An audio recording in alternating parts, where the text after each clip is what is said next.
Sa unang beses na gumamit ng espada ang lalaki, ginulat niya ang lahat doon.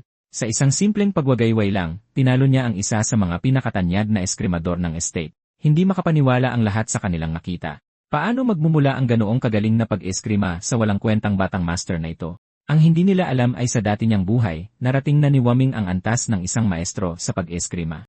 Noon, si Waming ay isa lamang ordinaryong pulubi sa syudad.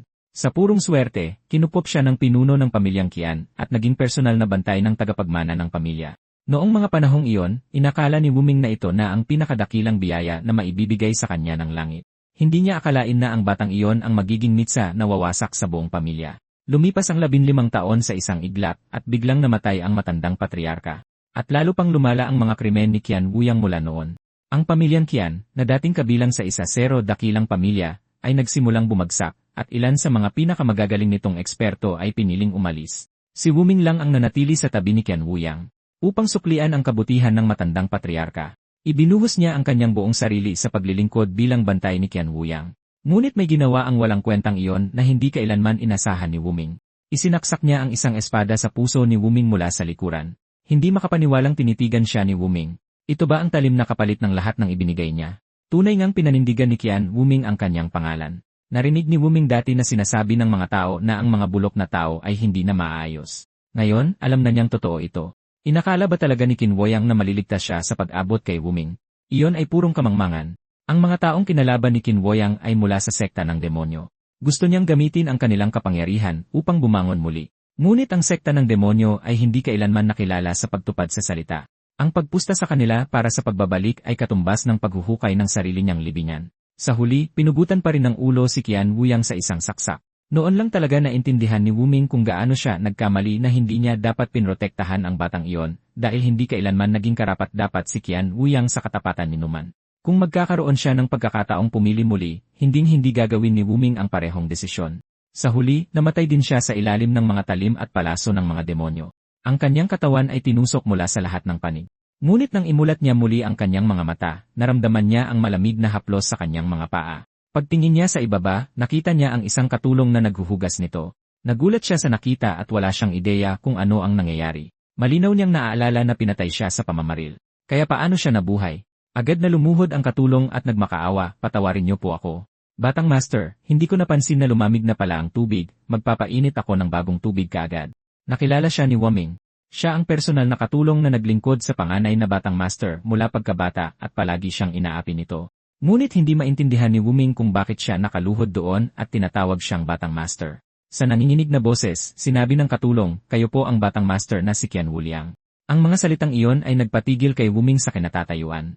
Inabot niya at pinisil ang taba sa kanyang mukha. Talagang ang parang katawan ng walang kwentang iyon. Nagmadali siya sa gilid ng kama, saka tiningnan ang kanyang refleksyon sa tubig, at biglang kinabahan ang puso niya sa gulat. Ang mukhang baboy na nakatingin sa kanya ay talagang si Qian Wuyang. Hindi nagtagal, malalim na ang gabi at paulit-ulit na sinuri ni Wuming. Hindi ito isang panaginip, pero paano siya nakabalik mula sa mga patay? Para lamang bumalik sa nakalipas na 15 taon at magising sa loob ng katawan ni Qian Wuyang. Napakakabalaghan ng buong pangyayari na higit pa ito sa anumang kaya niyang maunawaan. Kanina, tinanong pa niya ang katulong kung may sinuman sa bahay na nagngangalang Wuming, ngunit sinabi nitong hindi pa niya nakita o narinig ang ganoong tao. Maaari kayang sa sandaling naging panganay na batang master siya, si Qian Wuyang, ang orihinal na Wuming ay tuluyan ng naglaho sa kanyang mundo. Gayunpaman, para kay Wuming, maaaring isa itong pagkakataon, isang pagkakataon na protektahan ang pamilyang Qian gamit ang sarili niyang mga kamay. May oras na siya ngayon, marami, at maaari niyang alamin kung paano baguhin ang lahat ng paunti-unti. Hindi mangyayari ang pagbagsak ng pamilya sa loob ng isa pang 15 taon. Ngunit nagdulot iyon ng isa pang tanong. Bakit napakasimple ng silid ng panganay na batang master? Halos hindi mas malaki ang silid kaysa sa isang ordinaryong sala. At nakasabit sa pader ang isang espada. Sa sandaling nakita ito ni Wuming, natigilan siya. May mali talaga sa espadang iyon at kung hindi siya nagkakamali, iyon ang espadang tingguang. Sa dati niyang buhay, iyon mismo ang espadang pumatay sa kanya. Narinig niya minsan ang mga chismis tungkol dito. Na ito ay isang banal na talim na gawa mula sa isang sinag ng liwanag na humahati sa kadiliman mismo. Ito ang espadang ipinagkaloob sa panganay na batang master ng pamilyang Qin, na nangangahulugang ngayon, sa kanya na ang espadang tingguang. Sa isiping iyon, agad na naging magulo ang paghinga ni Wuming at nagsimulang kumabog ng malakas ang kanyang puso. Kasabay ng isang matinis na kalansing, hinugot niya ang talim. Gaya ng inaasahan, isang pambihirang aura ang agad na kumalat mula sa espada. Iwinagayway niya ito ng basta-basta, at isang mahinang tunog ng espada ang umalingaw-ngaw sa hangin. Tunay ngang isa itong banal na espada. Nasa ibang antas ito kumpara sa anumang talim na ginamit ni Wuming sa dati niyang buhay. Kaya't patuloy niyang iwinagayway ang espadang Tingwong. Sinusubukang masanay sa pakiramdam nito sa lalong madaling panahon. Kahit ang pinakamaliit na pag-angat o paghiwa ay nagpapakita kung gaano ito kapambihira. Ngunit pagkaraan ng ilang sandali, napansin ni Wuming na may mali at biglang bumuhos sa kanya ang matinding pagod. Sa isang malakas na kalabog, bumagsak siya sa kanyang mga tuhod. Wala siyang ideya kung ano ang nangyayari. Ang tanging magawa niya ay huminga ng malalim. Kahit si Wuming mismo ay nagulat na ganoon lang ang kanyang iginalaw. Pero ang kanyang paghinga at mga kalamnan ay umabot na sa kanilang hangganan. Napakasobrang hina ng katawan na ito. Lumipas ang isa pang 5 oras. Nakaupo si Wuming na nakakrus ang mga binti sa sahig, tahimik na nagme-meditate at kinokontrol ang kanyang paghinga. Kahit na hindi kailanman nagsanay si Qian Wuyang sa martial arts, hindi dapat humantong sa ganitong estado ang katawan na ito dahil lamang sa pagwagayway ng espadang Tingguang ng ilang beses. Karaniwan, ang Qi ay dapat nalinangin sa Qi sa ibaba ng tiyan, at pagkatapos ay dumaloy sa mga meridian patungo sa natitirang bahagi ng katawan. Ngunit malinaw na hindi gumagana ng ganoon ang katawan na ito dahil isang malaking halaga ng Qi ang nakulong sa loob ng Qi. Napakalakas nito na hindi ito makadaan sa mga meridian. At ang mas malala pa, nagbabanggaan ang mga enerhiyang iyon na patuloy na sinisira ang parehong mga meridian at ang Qi. Agad na nagdilim ang ekspresyon ni Wuming. Mayroon lamang isang paliwanag para sa ganitong kondisyon, walang ingat na pag-abuso sa espiritual na gamot na nagtapos sa cultivation backlash. Sa isang iglap, dumating ang kinabukasan sa lugar ng pagsasanay. Ito ang oras kung kailan karaniwang pumupunta rito ang mga eskrimador ng pamilya para magsanay. Pero ngayon, lahat ng nagsasanay ay mukhang gulat dahil may dumating na talagang hindi nabibilang dito. Nang lumingon sila, nakita nila si Wuming na nakatayo sa isang sulok ng training yard, paulit-ulit na iwinawagayway ang kanyang espada. Nakita ng lahat na kakaiba ito. Bakit biglang magpapakita sa lugar ng pagsasanay ang isang kilalang batugan na tulad niya?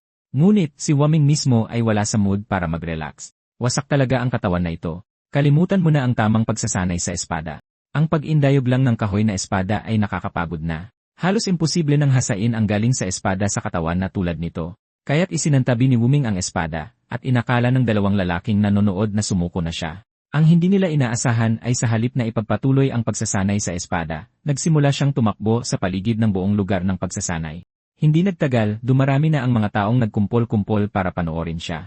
Matapos ang ilang sandali, halos lahat ay sa kanya na nakatingin dahil pambihira talaga ito. Akala nila noong una, tatakbo lang si Wuming ng 1 o 2 ikot para lang magpasikat. Pero sa gulat ng lahat, tumakbo siya ng 10 buong ikot ng walang tigil, na halatang ikinainis ng ilang espadasin na nanonood sa kanya. Mukhang wala talagang balak ang taong ito na umalis ng tahimik. Ngumisi ng malamig ang isa sa mga lalaki para sa kanya. Hindi ito lugar na basta-basta na lang pwedeng puntahan at alisan ni Wuming kung kailan niya gusto. Kung tumanggi si Wuming na umalis ng kusa, palalabasin siya ng sapilitan. Samantala, lalong nasisiguro ni Wuming na mas malala pa sa inaakala niya ang kalagayan ng matabang katawan na ito. Mula pagkabata, walang inat na lumulunok si Qian Wuyang ng kung ano-anong gamot. Wasak na wasak ang kalagayan sa loob ng kanyang katawan. Ang mga epekto ng napakaraming espiritual na gamot ay nagbabanggaan sa loob niya, at sa halip na magpalusog, lahat ito ay naging lason. Hindi napigilan ni Wuming na mapamura sa kanyang isip. Kung nagsanay lang ng husto ang gagong si Qian Wuyang noon, sanay nagkaroon siya ng nakakatakot na lakas. Sa ngayon, ang unang prioridad ni Wuming ay ihanda ang katawan na ito para maayos nitong maabsorb ang mga espiritual na gamot. Maaaring ipagpaliban muna ang mga sining ng immortal. Noon din, isang kislap ng liwanag mula sa espada ang biglang dumaan sa hangin. Lumingon si Wuming at nakita ang isang mahabang espada na bumaon ng malalim sa pader. Hindi niya yon inaasahan. Hindi ito kahoy na espada para sa pagsasanay, isa itong totoong talim na matalas. Agad na may nagsalita mula sa kanyang likuran. Paumanhin, young master. Nawalan lang ako ng kontrol saglit habang nagsasanay kaya lumipad ang espada. Pero agad na nahalata ni Wuming na walang bahid ng paghingi ng tawad sa tono nito, kundi lantad na pang-insulto. Puno ng paghamak ang mukha ng espadasin. Halatang sinadya ang tira na yon. Malamig na nagmura si Wuming sa kanyang isip, gago. Nagsunod-sunuran naman ang iba ng mga sarkastikong banat, na kesyo mas delikado ang lugar na ito kaysa sa inaakala ni Qian Wuyang at na baka masaktan siya anumang oras. Kaya mas mabuti pang manatili na lang siya sa kanyang kwarto kaysa lumabas at magmukhang tanga. Noon, naintindihan na rin ni Wuming sa wakas. Mula sa kaibuturan ng kanilang puso, mababa ang tingin ng mga taong ito sa panganay na young master. Ngumisi ang espadasin sa sarili, sa paningin niya, walang kwenta ang baboy na ito kung wala ang kanyang mga magulang na sumusuporta sa kanya. Pero ang kapal pa rin ng mukha niyang pumunta sa training grounds. Dapat sapat na ang babalang iyon para matakot siyang bumalik sa kwarto niya. Pero sa sumunod na sandali, natigilan silang lahat sa naging tugon ni Wuming. Ngumiti siya ng napaka-inosente at mahinahong sinabi, "Salamat sa pag-aalala. Mag-iingat ako." Pagkatapos ay tumalikod siya na parang walang nangyari at bumalik sa pagtakbo. Ang dalawang lalaki sa tabi ng espadasin ay humagalpak ng tawa. "Talo ka sa pustahan. Akin na ang pera." Matapos kunin ang pera, umalis na ang dalawa habang nagbibiro na yon na ang pinakamadaling pera na napanalunan nila at ididiretso na lang nila sa pleasure house para mag-inuman. Sa sobrang galit ng espadasin, nanginginig ang buo niyang katawan at isinisi niya ang lahat kay Wuming. Ang hindi niya alam, ganoon din katindi ang galit ni Wuming sa loob-loob niya. Talagang sumusobra na ang mga espadasin na ito na nangahas insultuhin ang kanilang amo. Ang tanging dahilan kaya siya nagtimpi ay dahil ayaw niyang gumawa ng malaking eksena. Noong nakaraang buhay niya, ang sikretong martial art ng pamilya Qian na matagal na niyang pinapangarap ay malamang na nakatago sa loob ng Qianlong Pavilion at kailangan niya itong makuha. Tutal, dala niya ngayon ang pagkatao ng panganay na Yaong Master, si Qian Wuyang. Kung gagamitin niya ng tama ang estado na yon, dapat ay napakadali lang makapasok sa Qianlong Pavilion. Hindi nagtagal, nakarating na si Wuming sa Qianlong Pavilion.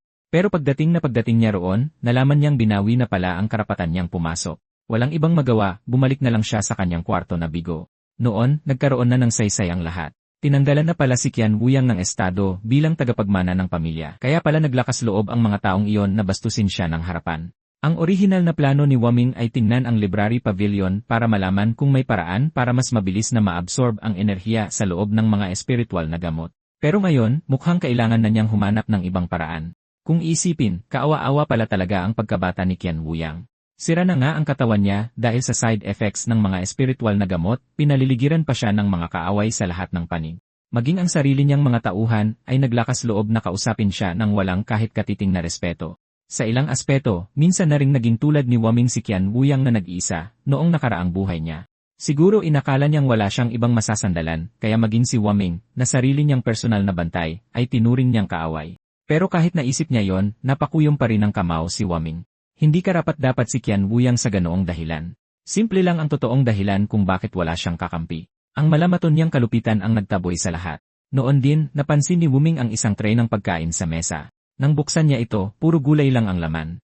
Mukhang alam ng sambahayan na hindi na siya pwedeng kumain ng matatabang pagkain dahil lalo lang tataba ang katawan na ito. Simple lang ang mga putahe, pero nakakagulat na masarap naman pala. Baka naman hindi pala puro walang silbing tao ang nakapaligid kay Qian Wuyang. Maaga kinaumagahan, bumalik si Wuming sa training grounds, na may planong unti-unting sanayin ang katawan na ito. Pero hindi nagtagal ay napansin niyang kahit ang pag-warm up lang ay nakakapagod na sa ganitong lagay. Sinong nakakaalam kung gaano katagal bago mawala ang lahat ng sobrang taba na ito? Sa sandaling iyon, lumapit ang katulong. Halatang hindi niya inaasahang makita siya roon ng ganoon kaaga. Nang tingnan niyang mabuti, napansin ni Wuming na maganda pala ito, at hawak niya sa kanyang mga kamay ang damit na pinaghubaran niya. Habang dumadaan siya, biglang naramdaman ni Wuming na dapat siyang magsabi ng isang bagay sa pagkakataong ito. Marahil siya na lang ang tanging tao sa paligid niya na maituturing nakakampi. Kaya nagtanong siya, "Damit ko ba yang dala mo?" Pagkarinig sa kanya, mabilis na lumingon ang katulong at natarantang sinabi, "Lalabhan ko po agad, Yaong Master. Dapat po kahapon ko pa ginawa, pero hindi ko po sinasadyang nakatulog ako kagabi." Nang makita kung gaano siya nag-aalala at natatakot, bahagyang nanlumo si Wuming. Ano ba talaga ang ginawa ng dating Qian Wuyang para matakot siya ng ganito? Pagkatapos ay inabot ni Wuming ang kanyang kamay at marahang hinawakan ang balikat nito. "Maraming salamat talaga sa paglalaban ng mga damit ko." Dahil sa mga salitang iyon, tuluyang natigilan ang katulong. Hindi niya talaga mapaniwalaan na may ganoong salitang lumabas mula sa bibig ng kanyang Yaong Master. Tumawa lang si Wuming at idinagdag, "Malamang ay mas marami pa akong iutos sa iyo mula ngayon, dahil simula sa araw na ito, araw-araw na akong pupunta rito para magsanay." Matapos sabihin yon, tumalikod siya at naglakad patungo sa pasukan. Ang hindi alam ni Wuming, tahimik na naantig ang damdamin ng katulong dahil sa kanyang mga sinabi. Sa loob-loob niya, hindi niya maiwasang isipin, nagbago na talaga ang Yaong Master. At si Wuming ay nagpatuloy sa pagtakbo hanggang magtakip silim. Noon, ang tanging naramdaman niya ay ang marahas na paghalo ng kanyang mga laman loob, na para bang binaliktad ang bawat organ sa kanyang katawan. Hindi na niya ito matiis. Pero nagtiimbagang pa rin siya at itinuloy ito dahil kailangan niyang lumakas sa lalong madaling panahon. Kung ikukumpara sa tiniis niya noong nagsasanay siya ng espada, wala lang ang sakit na ito, kayang-kaya niya. Noon, sa tuwing nagsasanay si Wuming ng espada, ginagawa niya ito sa loob ng isang buong araw at gabi ng walang hinto. Sa tuwing bumababa ang kanyang galing, kahit kaunti lang, sisigaw ang instructor sa likod niya, "Ano? Sa tingin mo pupunta ka sa pista ng bagong taon? Walang utang na loob na paslit." Pinapakain kita, pinapatira kita, tapos paglalaro lang ang nasa isip mo. Bumalik ka sa pagsasanay. Pero ang totoo, kailanman ay hindi ginusto ni Wuming na maglaro, ibinuhos niya ang lahat sa pagsasanay at sinunod ang kanyang guro ng walang tanong. Ang buhay noon ay napakasaklap at walang kabuhay-buhay. Maliban sa pagsasanay ng espada, wala nang iba kundi karagdagang pagsasanay ng espada. Si Qin Huiang naman, bata pa lang noon. Simple ang kanyang isip, mukha pa ang medyo hangal, at ang iniisip lang niya araw-araw ay kung paano magsaya. Mula nang pumasok si Wuming sa estado ng China, hindi na tunay na naging kanya ang kanyang buhay. Sa simula pa lang, karamihan sa kanyang mga pinili ay hindi naman talaga mga pagpipilian. Ang tanging dahilan kung bakit siya humawak ng espada ay para suklian ang pinuno ng pamilya sa pag-ampon sa isang tulad niyang walang kwenta. Sa isiping iyon, biglang napatawa si Wuming. Kumpara sa kung sino siya noon, tila mas interesante pa ang kasalukuyang bersyon niya. Ang hindi niya alam ay may isang babaeng tahimik na sumusunod sa kanya mula sa likuran. Ang babaeng iyon ay ang kanyang katulong at palihim niyang pinapanood ang bawat galaw nito. Pagkatapos, sa isang malakas na kalabog, bumagsak ang katawan ni Wuming sa lupa at nawalan siya ng malay bago tuluyang magdilim ang kanyang paningin. Malabo niyang naaalala na tila si Wuying ang bumuhat sa kanya pabalik sa silid. Mukhang mas may kakayahan pa ang katulong na ito kaysa sa inaasahan niya. Sa loob ng ilang panahon pagkatapos noon, ang ginagawa lang ni Wuming araw-araw ay tumakbo, wala na siyang ibang ginawa. Para sa kanya ngayon, ang pinakamahalaga ay alisin ang lahat ng sobrang taba. Samantala, patuloy siyang ginagawang sentro ng kanilang araw-araw na pustahan ng lahat. Yung eskrimador kanina ay halos palaging talo at nababaliw na siya dahil dito. Hindi niya maintindihan kung paano biglang naging ganito kainis ang walang kwentang matabang iyon. Ngayon lang nagsimulang magsanay. Para sa kanya, nakakaawa talaga ito. Narinig ni Wuming ang bawat salita ng kanilang usapan, pero wala siyang pakialam na sumagot. Samantala, patuloy sa pagdaldal si Nijo. Ano, hindi mo pa rin alam? Nawala na sa kanya ang posisyon bilang tagapagmana at pinalayas pa siya sa sarili niyang tirahan. At kahit na maging pinuno pa ng pamilya ang batugan na yon balang araw, anong tunay na kapangyarihan ang magkakaroon siya? Imposibleng makinig si Master Qian Shanha sa panganay na batang master. Para naman sa ating mga eskrimador, dalawa lang naman ang landas natin. Sasali tayo sa paksyon ng martial arts sa ilalim ni Master Qian Shanha o papanig tayo sa konseho ng mga nakatatanda. Kaya magpakatotoo tayo. Kahit na maging pinuno pa ng pamilya ang batang master, ano naman ang magagawa niya sa atin? Pagkatapos noon, naghanda ng umalis ang grupo, nagbibiruan na salamat kay Wuming, nakagawa na naman sila ng madaling pera para sa inuman ngayon. Habang nakatingin sa likod ni Wuming, hindi napigilan ni Nigyo na magmura. Nakakainis talaga yang matabang yan. At noong sandaling iyon, nagkataong dumadaan si Wuming sa tabi niya. Kaya narinig niya ang bawat salita ng malakas at malinaw. Halatang sinadya yon ni Nigyo. Patuloy siyang inasar ni Nigyo. Ano ba talaga ang sinusubukan mong gawin, baboy ka? Sa tingin mo ibabalik nila sa iyo ang posisyon bilang pinuno ng pamilya kapag umakto kang matino ngayon? Tanga. Malinaw na narinig lahat ni Wuming pero hindi pa rin siya nag-react. Dumaan lang siya kay Nigyo na blanko ang ekspresyon. Dumura si Nigyo sa lupa. Siguradong narinig ako ng matabang baboy na yon, nagkukunwari lang siyang hindi. Mas magaling pala siyang magtimpi kaysa sa inaakala ko. Maaaring hindi nag-react si Wuming, pero lahat ng salitang iyon ay narinig ni Wuying. Tinitigan ni Wuying si Nigyo ng masama. Kaya naman pala, lubos na siyang pumanig kay Wuming at hinding-hindi niya papayagan na may manghiya sa kanya ng ganoon. Kaya tahimik na nagpasya si Wuying. Kinabukasan, makikipag-ayos siya ng kwenta kay Nigyo at pababawiin sa kanya ang bawat salitang sinabi nito. Kinabukasan, pumunta muli si Wuming sa lugar ng pagsasanay na may kasamang ilang matutunog na pagaspas sa hangin. Sa dalawang hampas ng espada, ang kanyang kaswal na pag-indayog ay mas naging makinis na kaysa dati. Agad nitong pinalakas ang kanyang kumpiyansa na kung magpapatuloy siyang magsanay ng ganito, lalo lang gaganda ang lahat. Nakabuo na siya ng sapat na lakas para maayos na makapag-indayog ng espada. At kung masasanay niya ang kanyang kasanayan sa espada, habang kinokondisyon din ang kanyang katawan na sumipsip ng gamot na pang-espiritual, mas bibilis lang ang kanyang pag-unlad. Pero habang iniisip niya yon, biglang may sumigaw sa unahan. Katulong lang siya. Ang lakas ng loob niyang maging arogante. Tumingala si Wuming at nakita ang ilang taong nagkukumpulan kasama ang isang babae sa gitna. Pagkatapos ay narinig niyang sumigaw ang babae, bawal ninyong insultuhin ang batang master. Noon lang nakita ng malinaw ni Wuming ang mukha nito, at ang babaeng nakatayo roon ay si Wuying pala. Hinawakan ni Nigyo si Wuying sa kwelyo at umangil, huwag mong subukan ang pasensya ko. Pero hindi man lang natakot si Wuying. Sa halip, tinitigan niya ito pabalik. Narinig ko lahat ng insulto na ibinato mo sa batang master kahapon. Bawiin mo ang mga sinabi mo ngayon din. Mabilis na nagkumpulan ang mga manonood at naintindihan ng lahat kung ano ang nangyayari. Pinagsasalitaan ng masama ni Nigyo ang batang master noong nakaraang araw at narinig ito ng katulong. Agad na pumangit ang ekspresyon ni Nigyo. Hindi niya akalain na itutulak siya ng ganito kalayo ng isang simpleng katulong na babae. Samantala, puno ng determinasyon ang mga mata ni Wuying. na para bang wala siyang balak umatras hanggat hindi siya nakakatanggap ng paumanhin ngayon. Tuluyan nang nawala sa sarili si Naijo at agad na binunot ang mahabang espada sa kanyang baywang. Gusto niyang makita kung mananatili pa ang matigas na ugali nito kapag nakatutok na ang talim sa kanyang lalamunan. Pero sa sumunod na segundo, isang malakas na kalansing ang umalingaw-ngaw ng matabig ng isa pang talim ang espada ni Nijo. Nanlaki sa gulat ang mga mata ni Nijo, hindi niya inaasahan na may makikialam. Nang makuha niya ang kanyang balanse, agad siyang lumingon. Nakatayo na si Wuming sa harap ni Wuying, malamig siyang tinititigan. Nagtaas ka talaga ng espada laban sa isang babae. Maituturing mo pa bang lalaki ang sarili mo? Talagang nagulat si Nijo. Hindi niya inaasahan na mahaharangan ni Wuming ang kanyang espada, kahit na ang hampas na iyon ay isang simpleng pagsubok lang. Samantala, tuluyan nang nawala ang kalmadong pag-ugali ni Wuming na ipinakita niya kahapon. Wala na ang ngiti, napalitan ng ekspresyon. Walang pasensyang sinabihan siya ni Nigyo na tumigil sa pagsasalita at tumabi, dahil tuturuan niya ng leksyon ang katulong na iyon anuman ang mangyari. Pero pinutol agad siya ni Wuming, tama na ang salita, bunutin mo ang iyong espada. Sa sandaling binitiwan ang mga salitang iyon, bumalatay sa mukha ni Nigyo ang pagkalito at hindi paniniwala. Malamig na sinabi ni Wuming, kung mayroon kang gustong sabihin sa akin, daanan mo muna ako. Hayaan mong ang espada mo ang magsalita. Habang nagsasalita siya, itinaas ni Wuming ang kanyang talim at itinutok diretsyo sa dibdib ni Nigyo, malinaw ang kanyang pang-aasar.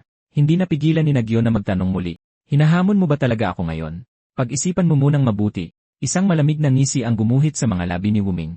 Isang duelo. Huwag mo akong patawanin, pero kung tawagin ko itong laban hanggang kamatayan, ano ang gagawin mo? Sa sandaling sinabi niya yon, nagkagulo ang buong training ground. Maging si Nigel ay natigilan sa kinatatayuan niya. Nagpatuloy si Wuming. Kung matatalo mo ako, kalilimutan ko na ang isyong ito, at hindi na ako muling tutuntong sa training ground. Sapat na ba yan para sayo? Sa likuran niya, nataranta si Wuying. Ayaw niyang masangkot si Wuming sa labang ito, dahil sa pagkakaalam niya, halos isang buwan pa lang itong nagsasanay ng swordsmanship at wala siyang laban kay Naijo.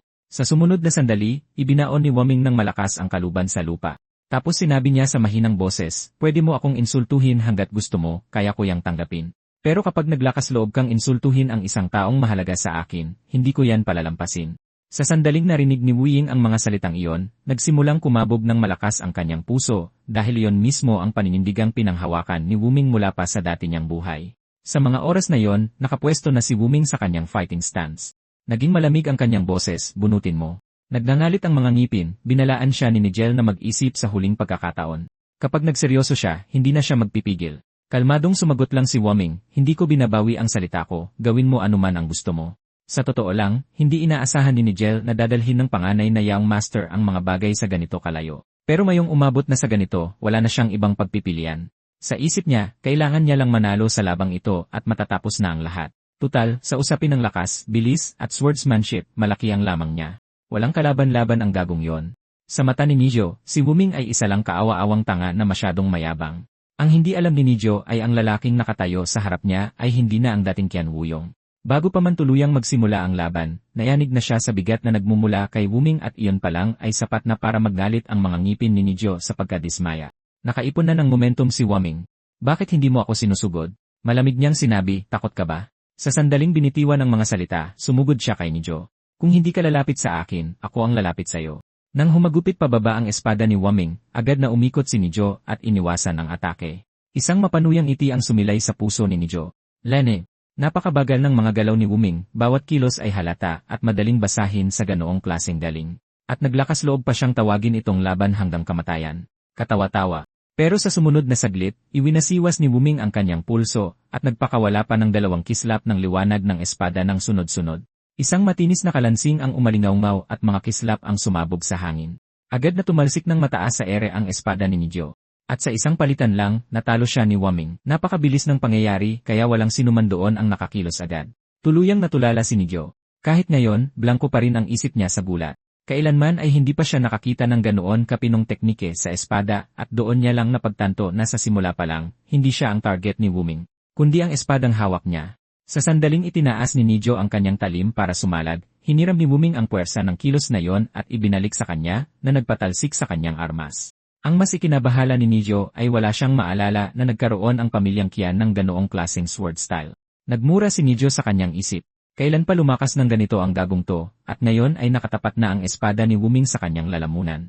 Kung gumalaw pa ito kahit kalahating pulgada, mamamatay siya kaagad. Malamig na sinabi ni Wuming, sinabi ko sa'yo mula sa simula, ito ay laban hanggang kamatayan. Pero kahit may kalaban kang nakatayo sa harap mo, ganyan pa rin kawalang ingat ang pagwasiwas mo ng espada. Iyan na ba talaga ang resulta ng 20 taong pagsasanay mo? Ang isang tulad mo ay hindi karapat-dapat na humawak ng espadang iyan. Pero matapos ibigay ang ataking iyon, maging ang palad ni Wuming ay napunit dahil sa recoil at dahan-dahang umagos ang dugo mula sa puno ng kanyang hinlalaki. Kahit na hindi niya ibinaba ang kanyang espada. Sinabi niya lang sa malamig na boses, bumalik ka at pag-isipan mo kung bakit ka pa humahawak ng espada. Kapag nahanap mo na ang sagot, bumalik ka sa akin. Pagdating ng araw na yon, lalabanan kitang muli. Nanatiling nakaluhod si Nadyo sa lupa, hindi makatayo. Ang isip niya ay walang katapusang umiikot sa tanong na yon. Samantala si Wuming, tumalikod siya at umalis sa training grounds kasama si Wuying. Matapos silang makalayo ng kaunti, biglang lumuhod si Wuying at yumuko. Patawad po, young master. Kasalanan ko po ang lahat ng ito. Nasaktan po kayo dahil sa akin. Nang makita yon, sa halip ay nailang si Wuming dahil wala naman talaga siyang kasalanan. Sa huli, nangyari ang pinsala dahil pinilit niya ang kanyang katawan na gumamit ng teknike na hindi nito kaya. Wala itong kinalaman kay Wuying. At higit pa riyan, wala siyang dahilan para humingi ng tawad dahil humakbang lang naman siya para ipagtanggol ito. Nanginig ng husto ang puso ni Wuying sa mga salitang iyon dahil naalala niya ang sinabi ni Wuming, kaya kong tiisin na insultuhin ako ng mga tao, pero hindi ko kailanman hahayaang insultuhin nila ang isang taong mahalaga sa akin. Para protektahan ang aking mga tao, kahit sino pa ang humarang sa aking daan, hindi ako magpapakita ng awa. Para kay Wuying, napakalaki ng epekto ng 2 linyang iyon. Ang kanyang mga alaala ay bumalik sa isang Lantern Festival 20 taon na ang nakalipas. Noon, seryosong sinabi sa kanya ng batang Qian Wuyang na gusto niyang lumakas, maging isang pinuno ng pamilya na kasing lakas ng malaking elepanteng iyon, at protektahan ang bawat tao sa paligid niya. Sinabi pa niya na simula sa susunod na araw, pupunta siya sa training grounds para matuto ng swordsmanship. At buong pagmamalaki niyang ipinangako kay Ying, maaaring mas matangkad ka sa akin ngayon, pero balang araw, poprotektahan din kita. Ilang patak ng luha ang dahan-dahang dumaloy sa mga pisngi ni Wuying. Ang muling pagkarinig sa mga salitang iyon ay lubos na yumanig sa kanya. At sa isang sandali, naramdaman niya na parabang ang young master ay ang dati pa ring taong gustong protektahan ang lahat. Pero habang nag-uusap ang dalawa, isang magaspang at malalim na boses ang biglang pumutol sa sandali. Kaya mo bang panagutan ang mga salitang iyan? Sa sandaling narinig ni Wuming ang boses na iyon, biglang lumiit ang kanyang mga balintataw. Kasabay ng mabibigat na yabag, isang matangkad na figura ang dahan-dahang lumapit mula sa unahan. Ito ang tiyuhin ni Qian Wuyang, isa sa 3 haligi na sumusuporta sa pamilyang Qian, at ang Supreme Commander ng Qianlong Sword Corps at Phoenix Sword Corps. Huminto siya sa harap ni Wuming at muling nagtanong sa malalim na boses, ang mga salitang sinabi mo, kaya mo ba talagang panagutan ang mga iyon? Mabilis na pinagkuyom ni Wuming ang kanyang mga kamao at yumuko. Naging hangal at mangmangpo ako. Tiyo, na hindi ako kailanman nagbigay galang, sana'y mapatawad niyo ako. Pero sa loob-loob niya, magulo na ang isip ni Wuming. Ang lalaking nakatayo sa harap niya ay ang tiyuhin ni Qian Wuyang sa buhay na ito. Pero sa dating buhay ni Wuming, siya rin ang senior brother na higit sa lahat ay pinagkakatiwalaan at sinusunod ni Wuming. Hindi kailanman inakala ni Wuming na magkikita silang muli ng ganito. Pero ang kanyang tiyuhin, malinaw na walang interes sa mga ganoong salita. Malamig niyang sinabi, kaawa-awa. Sa halip na mag-aksaya ng oras sa pekeng paggalang, bakit hindi mo sagutin ng direkta ang tanong ko? Bahagyang lumubog ang puso ni Wuming, 15 taon na ang nakalipas. Ganoon din kalamig ang pakikitungo ng kanyang senior brother sa orihinal na Qian Wuyang. Hanggang sa idineklara pa niyang wala ng pag-asa ang batang iyon. Kahit na, walang intensyon si Wuming na magsalita ng walang ingat ngayon. Ang mga taong gusto niyang protektahan ay nakatayo mismo dito. Iyon ang kanyang paninindigan. Nang marinig iyon, napangisi lang sa loob-loob niya ang kanyang tiyuhin. Walang kahit isang salita mula sa bibig ni Wuming ang kapanipaniwala. Bumalik ang kanyang isipan sa teknike ng espada na ginamit ni Wuming sa duelo kanina na malinaw na Dragon Claw, isa sa mga porma ng Qianlong Sword. Ang teknike na yon ay isang itinatagong sikreto ng Qianlong Sword Core. Sinumang nasa labas ng core ay hindi dapat matutunan ito, na nangangahulugan sa mata ng kanyang tiyuhin na natutunan ito ni Wuming ng iligal mula sa isang traidor sa loob ng core. At hindi lang niya balak na kalagkarin ang traidor na iyon at parusahan ng matindi, kundi sinumang maglakas loob na protektahan o pagtakpan ang taong iyon ay parurusahan din. Gusto niyang makita kung paano balak ni Wuming na protektahan ang sinuman. Sa pagharap sa isang tiyuhin na ganito ka-otoritarian at kabagsik, alam ni Wuming na hindi niya ito madadaan sa panloloko. Bawat salita ay kailangang piliin ng may lubos na pag-ingat. Kaya't itinaas niya ang kanyang ulo at sinabing, walang traidor, tiyuhin. Nagkataon lang na nakita ko ang isang taong gumamit ng galaw na iyon minsan, at pagkatapos ay kinopya ko ang Dragon Claw ng mag-isa. Halatang natigilan ang kanyang tiyuhin nang marinig iyon. Tapos, bigla na lang siyang humagalpak ng tawa. Malakas at dumadagundong ang kanyang tawa. Ang lakas ng loob mo, bata. Ngayon naglalakas loob ka pang magsinungaling sa harap ko. Nakakatawa ang paliwanag na yon. Sa sumunod na sandali, biglang hinugot ng kanyang tiyuhin ang espada sa kanyang baywang. Isang nakakatakot na presyon ang agad na dumagan sa kanilang dalawa, na mas lalong nagpaunawa kay Wuming kung gaano kalalim ang tunay na lakas ng kanyang tiyuhin. Napakalakas ng presensyang iyon, kaya't halos hindi na makatayo sa kanilang mga paa sina Wuming at Wuying. Bakas ang paghamak sa boses ng kanyang tiyuhin. Ang isang tulad mo ay hindi kailanman makakagaya ng ganoong teknike matapos itong makita ng isang beses lang. Hugutin mo ang iyong espada. Kukunin ko ang sagot mula mismo sa iyong talim. Sumagot si Wuming sa isang matatag na boses. Kung hindi ka naniniwala sa akin, tiyuhin, gumamit ka ng isang porma ng espada na hindi ko pa nakikita at hayaan mo akong kopyahin ito dito mismo sa harap mo. Ngunit halatang hindi pa rin naniniwala ang kanyang tiyuhin sa kahit isang salita nito. Napabaling ang kanyang tingin sa dugong umaagos pa rin mula sa punit na palad ni Wuming. Ang sugat na naiwan dahil hindi kinaya ng kanyang katawan ang teknike na yon. Napabuntong hininga ng mahina ang kanyang tiyuhin. Nagpapatong-patong ka lang ng kasinungalingan para makatakas sa sitwasyong kinalalagyan mo. Walang kahit isang salita na sinasabi mo ngayon ang kapanipaniwala. Pagkatapos ay ibinaling niya ang kanyang mga mata kay Wuying at inutusan itong ipaliwanag kung ano talaga ang nangyari. Agad na puno ng gulat ang mukha ni Wuying, ngunit malinaw na walang balak ang tiyuhin ng kanyang amo na pakialaman ang kanyang nararamdaman. Nanatiling malamig at walang awa ang kanyang ekspresyon. Kung magsisinungaling ka sa akin, sabi niya, sisiguraduhin kong mamamatay ka ng walang libingan. Agad bumahan ang takot sa puso ni Wuying. Dahan-dahan niyang ikinuyom ang kanyang mga kamao hanggang sa mamutla ang kanyang mga buko. Pagkatapos nanginginig siya ay nagsimula. Nitong nakaraang buwan, lagi akong nasa tabi ng batang amo. Ang pinakamadalas kong nakikita ay ang kanyang ngiti. Kahit kailan paman, laging may ngiti sa mukha ang batang amo. Nanginginig si Wuying sa buong katawan, at ang totoo ay iyon lang talaga ang alam niya. Matapos marinig ang lahat ng iyon, nagpakita ng malinaw na pagkagulat ang mukha ng tiyuhin. May halong pagdududa sa kanyang boses. Tumingin siya kay Wuying at nagtanong, Wuying, sinasabi mo bang ang batang dating nagagalit dahil sa kawalan ng kumpiyansa ay nakangiti sa buong panahong ito? Tumango si Wuying. Sigurado siyang hindi siya nagkamali ng nakita. Ngiti talaga yon. Kahit noong tumatakbo siya ng paikot-ikot sa training grounds, hindi nawala ang ngiting iyon sa kanyang mukha. Para kay Wuying, ang bagay na pinakamadalas gawin ng batang amo nitong nakaraang buwan ay ngumiti. Doon lang napagtanto ni Wuming na tahimik na napansin ni Wuying ang lahat ng iyon. Noon, masyado siyang nakatuon sa pagpapapayat kaya't hindi niya talaga ito gaanong napansin.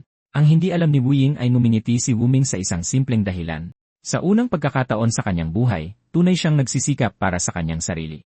Nagpatuloy si Wuying sa pagpapaliwanag na kahit noong kinukutya ng iba ang batang amo sa kanyang harapan, hindi niya sila binigyan kahit isang sulyap.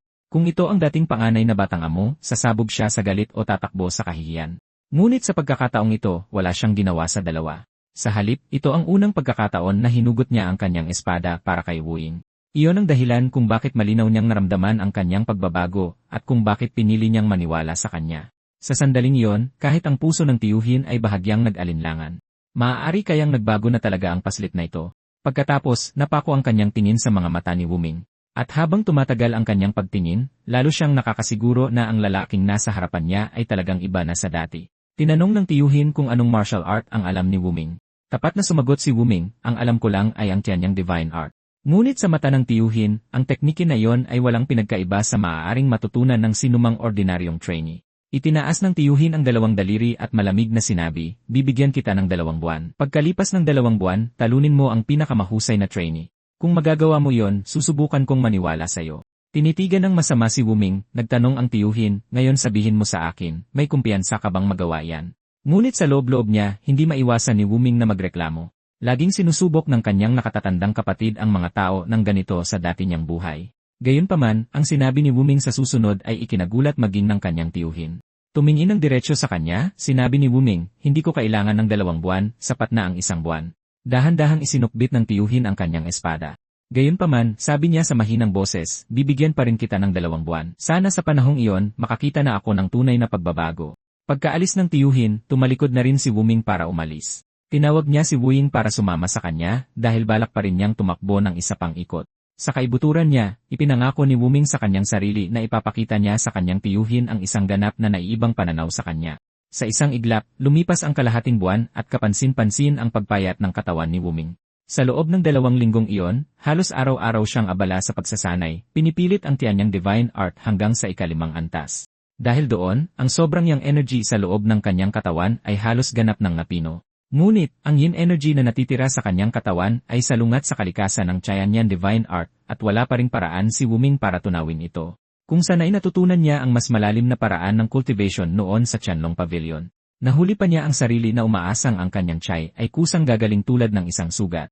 Sakto noon, may narinig siyang boses na hindi maganda ang tono. Ang swerte talaga ng ibang tao, nagkaroon pa ng pampublikong pagkakataong hamunin ang pinakamahusay na trainee. Kung ibang tao iyan, hindi sila makakatanggap ng ganyang trato. Sa sandaling iyon, nakatayo si Wuming sa likuran nila, tahimik na nakikinig. Malinaw na alam nilang nandoon siya. Ang mga salitang iyon ay para sa kanya mula pa sa simula. Sinasadya nilang inisin siya, umaasang kung matatakot siya, aatras siya kaagad. Ngunit tumingin si Wuming sa unahan at bahagyang kumunot ang noo dahil may isa pang taong nakaupo sa harap nila. Kaswal na sinabi ng lalaking iyon sa kanyang mga nakababatang kapatid na huwag maging masyadong masakit magsalita, pagkatapos ay idinagdag na may nanunuyang tono. Baka hindi pa rin alam ng batang amo na iyon ang pagkakaiba ng isang tunay na kalaban sa isang target na pansanay. Ngunit kumilos si Wuming na parang walang narinig hanggang sa lumakad siya diretsyo sa kanila at mahinahong nagtanong, nag-uusap ba kayo kanina? Bakit hindi niyo iparinig sa akin? Ngunit sa sandaling nakita niya ng malinaw ang figura sa kanyang harapan, natigilan si Wuming. Ito na ba talaga ang pinakamahusay na trainee? Malamig siyang tinititigan ng lalaking may itim na headband. Kitang-kita ang galit sa kanyang mga mata. Sinabi ng lalaki ng walang emosyon, tama, ako ang top trainee. Tungkol naman sa laban, huwag kang mag-alala, gagawin ko ang lahat ng napakabanayad. Pero may kakaibang pakiramdam si Wuming na nakita na niya ang mukhang ito dati, kahit hindi niya agad maalala ang pangalan. Pagkatapos ay nagpakilala ang lalaki, ang pangalan ko ay Li Shoji. Pagkasabi niyon, binigyan niya si Wuming ng isang simbolikong saludo gamit ang kamao at palad. Sa sandaling marinig ni Wuming ang pangalang iyon, bumalik agad ang kanyang alaala. Ang dahilan kung bakit hindi niya ito nakilala sa una ay dahil malaki ang ipinagbago ni Li Shoji mula sa taong nasa kanyang alaala. Pero halos sigurado na si Wuming ngayon, ito ang lalaking maglalabas ng mga sikreto ng pamilya Qian sa sekta ng demonyo. Ipinikit ni Wuming ang kanyang mga mata sa galit at itinatak ang pangalang iyon ng malalim sa kanyang isipan.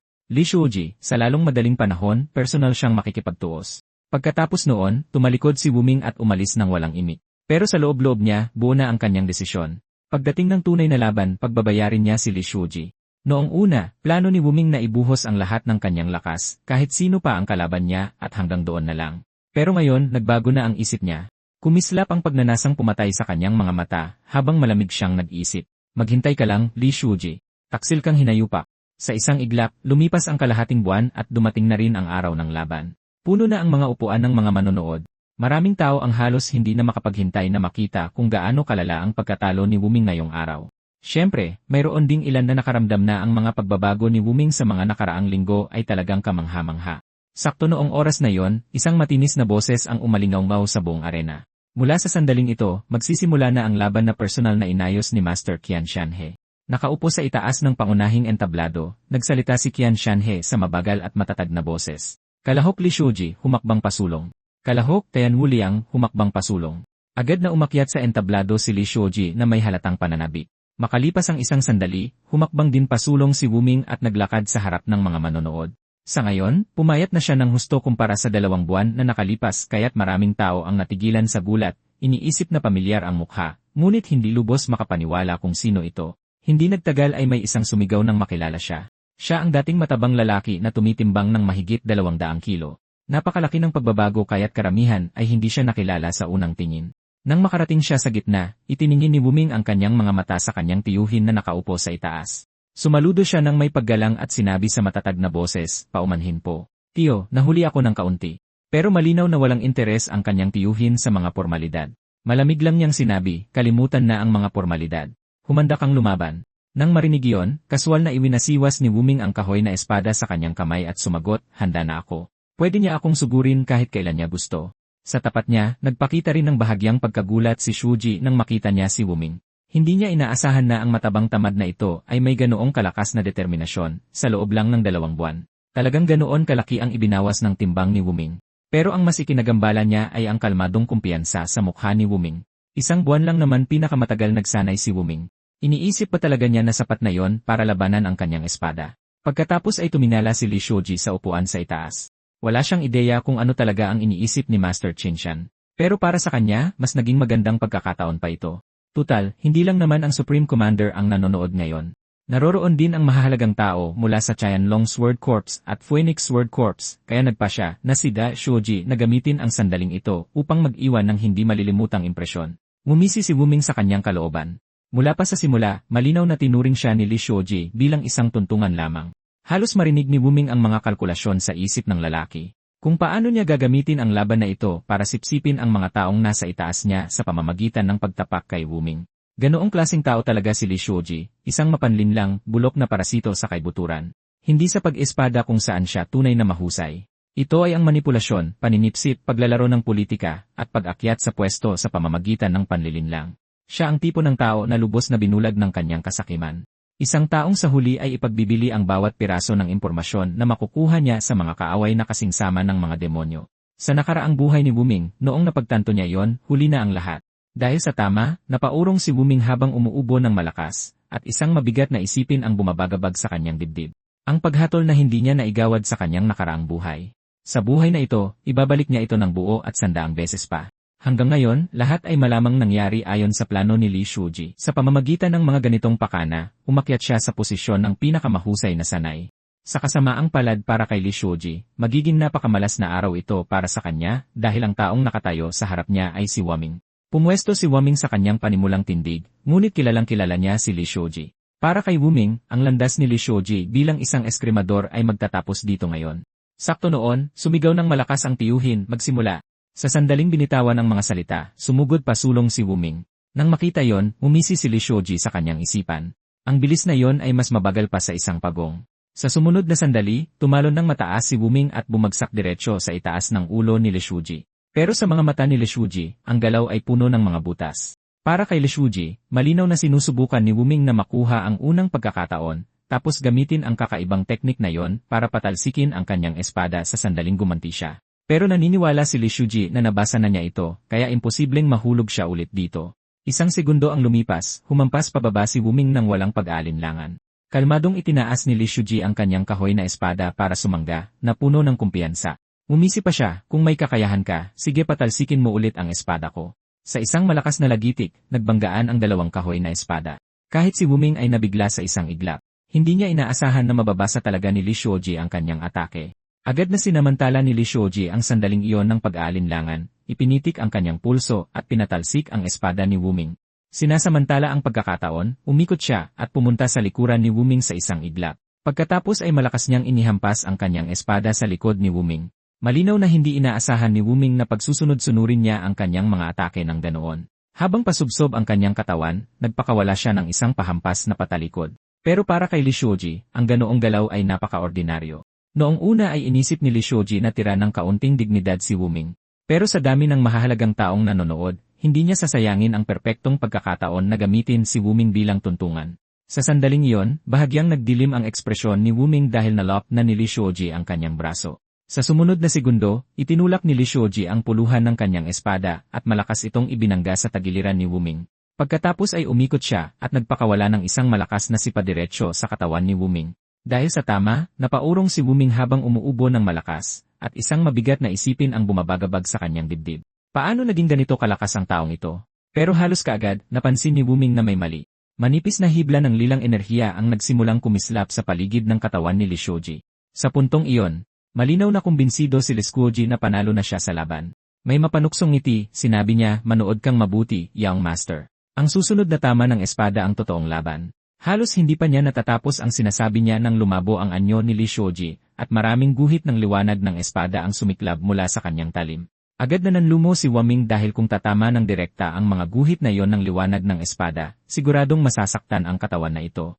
Ngunit sa kasalukuyang bilis ng reaksyon ng kanyang katawan, imposibleng maiwasan niya ang mga iyon ng direkta. Si Li Shoji ay puno ng kumpiyansa. Para sa kanya, ang pakikipaglaban sa isang walang kwentang young master na tulad nito ay ang pinakamadaling bagay sa mundo. Sa sumunod na sandali, lumuhod si Wuming sa isang tuhod ng may malakas na kalabog. Nang makita yon, lalo pang nakumbinsi si Li Shoji na napakalaki ng agwat sa pagitan nila. Hindi man lang sila karapat-dapat ikumpara. Bukod pa riyan, ang galaw na ginamit niya ay ang kanyang signature trump card. Tiyak na makakakuha ito ng papuri mula sa lahat ng mga master na nanonood. Sa sandaling iyon, halos nagsimula ng magdiwang si Li Shoji, dahan-dahang itinaas ang kanyang braso na para bang tatanggapin ang tabumpay. Sa kanyang isipan, lahat ay nangyari ayon sa plano. Nanalo na siya sa laban at ang natitira na lang ay ang maligo sa palakpakan at karangalan na dapat sumunod. Ngunit biglang natigilan si Li Xiaojie dahil wala siyang marinig na anumang hiyawan. Bukod pa roon, may mali sa kanyang paningin. Ang mga manonood sa mga upuan ay tila nakatagilid. Doon lang niya napagtanto na siya pala ang nakahandusay sa lupa. Kasabay nito, dahan-dahang huminto ang mga yapak ni Waming sa tabi niya. Malamig siyang tiningnan ni Waming mula sa itaas, na parabang nakatingin sa isang patay na aso. Napuno ng gulat si Li Xiaojie. Hindi niya maintindihan kung bakit nakatayo pa rin doon si Qian Wuliang nang walang anumang dalos. Malamig na nangutya si Waming. Masyadong malamig ang lupa para tulugan. Pakiramdam ni Li Xiaojie ay tumigil na sa pagresponde ang kanyang buong katawan. Nagkakagulo ang kanyang isipan at hindi man lang niya matandaan ang nangyari. Pagkatapos ay nakita niya ang sariling kahoy na espada na nakahandusay sa kanyang harapan, naputol na sa dalawa. Naging tulala ang kanyang tingin habang ang mga pira-pirasong alaala ng laban ay nagsimulang lumitaw sa kanyang isipan. Sa wakas ay naalala niya noong tumalon si Waming sa ibabaw niya kanina, inakala niyang madali niyang masasalag ang atake. Sa halip, sa sandaling nagtama ang kanilang mga armas, ang kanyang kahoy na espada ay direktang naputol na nangangahulugang mula sa sandaling iyon, talo na siya. Lahat ng sumunod, ang tagumpay, ang karangalan, ang mga palakpak na inakala niya ay pawang ilusyon lamang sa kanyang sariling isipan. Hindi makapaniwala si Li Xiaojie. Talagang natalo siya sa isang walang kwentang Young Master na isang buwan palang nagsasanay ng espada. Ang mas malala pa, hindi man lang niya nagawang salagin ang isang maayos na atake bago siya tuluyang bumagsak. Ngayon lang niya napagtanto na ang agwat sa pagitan nila ni Waming ay isang bangin na hindi niya kayang tawirin. Ang tulala at bigong itsura sa mukha ni Li Xiaojie ay lalo lang nagpamukhang mas mabilis at mas nakakatakot sa huling atake ni Waming. Nakahandusay doon si Li Xiaojie na parang patay na aso, hindi matanggap na natalo talaga siya kay Qian Wuliang. Malamig lang na suminghal si Waming at minarkahan na siyang patay sa kanyang puso. Isang traidor pa lang na nabubuo. Malapit na rin ang araw niya. Nang marinig yon, nabigla ang puso ni Li Xiaojie, tinawag na isang traidor na nabubuo. Ano bang pinagsasabi ng lalaking ito? Walang interes si Waming na mag-aksaya pa ng salita sa kanya. Malamig lang niyang sinabi, pinalalampas kita ngayon. Mula ngayon, babantayan ko ang lahat ng gagawin mo. Hindi iyon maintindihan ni Li Xiaojie. Para sa kanya, nagpabaya lang siya sandali. Iyon lang. Pero may isang bagay siyang lubos na naintindihan. Sa pagkakataong ito, malamang natapos na talaga siya. Tutal, katatalo lang niya sa pinakakilalang walang kwentang Young Master ng pamilya. Hindi ba't mas malala pa siya kaysa sa tinatawag na basura? Mula sa araw na ito, nakatadhana siyang maging katatawanan. Lahat ng nasa eksena ay natigilan din dahil walang sinuman ang malinaw na nakakita sa nangyari. Talaga bang natapos ang laban sa isang galaw lang o sadyang mahina lang si Li Xiaojie? Sa lahat ng naroroon, isang tao lang ang tunay na masaya para kay Waming at iyon ay si Wu Ying. Siya ang taong lihim niyang pinapahalagahan sa dati niyang buhay. At sa buhay na ito, muling nagkabuhol ang kanilang mga tadhana. Pagkatapos ay itinaas ni Waming ang kanyang mga mata sa mataas na plataporma kung saan nakaupo ang kanyang tiyuhin. Malamig na suminghal ang kanyang tiyuhin, ngunit kahit siya ay kailangang aminin na mayroon talagang ibubuga ang batang ito, na tila nagbago na nga siya. Sinagot iyon ni Waming ng isang bahagyang ngiti na nakadirekta sa plataporma. Nang makita iyon, medyo nailang ang kanyang tiyuhin at malamig na lang siyang sinermunan. Huwag kang masyadong magyabang dahil lang nanalo ka ng isang laban. Ngunit ang hindi alam ng lahat ay may isa pang tao sa mga manonood na nanginginig sa galit. Ang lalaki ay may mahabang peklat sa mukha at napakadilim ng kanyang ekspresyon. Inakala niya ngayon na ang perpektong pagkakataon para palayasin ng tuluyan ang basagulerong iyon sa training grounds at ngayon ay nasayang lang ang lahat. Hanggang ngayon, marami pa rin sa mga nasa upuan ang hindi pa nakakabawi sa gulat. May ilan pang ang naghinala na gumamit si Waming ng madayang paraan para manalo sa laban. Sa itaas, dahan-dahang tumayo si Tio, malinaw na iaanunsyo na ang nanalo sa laban. Ngunit sa sandaling magsasalita na siya, naunang humakbang si Waming at pinutol siya. Alam kong lahat kayo ay may sama ng loob sa akin. At alam kong ang mga kasalanan ko sa nakaraan ay hindi mabubura ng ilang salita o ng isang gawa lamang. Inaamin ko, ang Qian Wuliang noon ay isang tunay na siga. Isa talaga siyang hamak. Pero hindi ko na maalala ang mga mukha ng mga taong nasaktan dahil ang gumawa ng mga iyon ay ang dating Qian Wuliang, hindi ang kung sino ako ngayon. Gayunpaman, dahil nabubuhay na ako ngayon sa katawang ito, handa akong pasanin ang mga kasalanang iyon at tanggapin ang anumang parusang kaakibat nito. Dahil mula sa sandaling ito, ako na ang tunay na Qian Wuliang. Pinanatili ni Waming ang kanyang tingin sa mga tao at nagpatuloy sa isang matatag na boses. Sa bawat kalupitang ginawa ko sa nakaraan, sa bawat kalabisan at bawat pagkakamali, humihingi ako ng paumanhin. Pagkasabi niyon, yumuko siya ng malalim. Lahat ng naroroon ay natigilan sa katahimikan. Natahimik ang buong arena at walang ni isang taong sumagot sa kanya. Nang makita yon, nanikip sa sakit ang dibdib ni Wu Ying. Sobrang sakit na halos hindi na siya makahinga. Maging ang mukha ng tiyuhin ay nagpakita ng pambihirang bakas ng hindi paniniwala. Hindi makapaniwala. Sa huli, itinaas ni Waming ang kanyang ulo at iniwan sila ng isang huling linya. Kung sino man sa inyo ang tumatanggi pa ring tanggapin ito, hanapin niyo ako sa arena. Hihintayin ko rito ang inyong hamon. Pagkasabi niyon, tumalikod siya at umalis kasama si Wu Ying. Ang hindi nila alam ay ang tiyuhin, na nakatayo pa rin sa mataas na plataporma, ay malalim nang nag-isip. Nang nasa labas na sila ng arena, tahimik na pinasalamatan ni Waming si Wu Ying sa paghawak ng Tianguang sword para sa kanya sa buong oras dahil dinala niya ito bilang pag-ingat sakaling maging totoong duelo ng espada ang laban. Pagkatapos ay inilahad niya ang kanyang kamay para hilingin na ibalik niya ang espada, ngunit isang malinaw na bakas ng pag-aatubili ang lumitaw sa kanyang mukha. Sa isang saglit, hindi alam ni Waming kung ano ang isipin doon. Sa mahinang boses, ipinaliwanag ni Wu Ying, kapag hawak ko ang espadang ito, parang ikaw ang hawak ko. Ang mga salitang iyon ay nagpatigil kay Waming. Sa isang saglit, hindi niya alam kung paano tutugon. Sakto noon, isang pamilyar na boses ang biglang nanggaling sa likuran niya. Habang nakatingin sa kanya, nagtanong ang tiyuhin sa malalim na boses, ano ang gusto mong putulin? Nang marinig ang tanong na iyon, natawa si Waming dahil hindi niya akalaing maririnig niya muli ang mga salitang iyon. Pagkatapos ng saglit na katahimikan, dahan-dahan niyang sinagot ang langit. May panahon noon na gusto kong putulin ang langit gamit ang espadang hawak ko. Halatang natigilan sandali si Tio nang marinig ang sagot na iyon. Ngunit halos kaagad, muling dumilim ang liwanag sa kanyang mga mata. Tila katawa-tawa pakinggan pero ang mga salitang iyon mismo ang tumutukoy sa katotohanan ng espada na hinabol niya sa buong buhay niya. Ang pinakamasaklap ay ang taong tunay na nakarating sa landas na iyon ay ang mismong taong pinakakinamumuhian niya noon. Sa huli, huminga na lang ng malalim si Tio. Ikaw ang nanalo sa pustahan. Maaari kang humiling ng kahit ano at gagawin ko ang lahat para ibigay ito.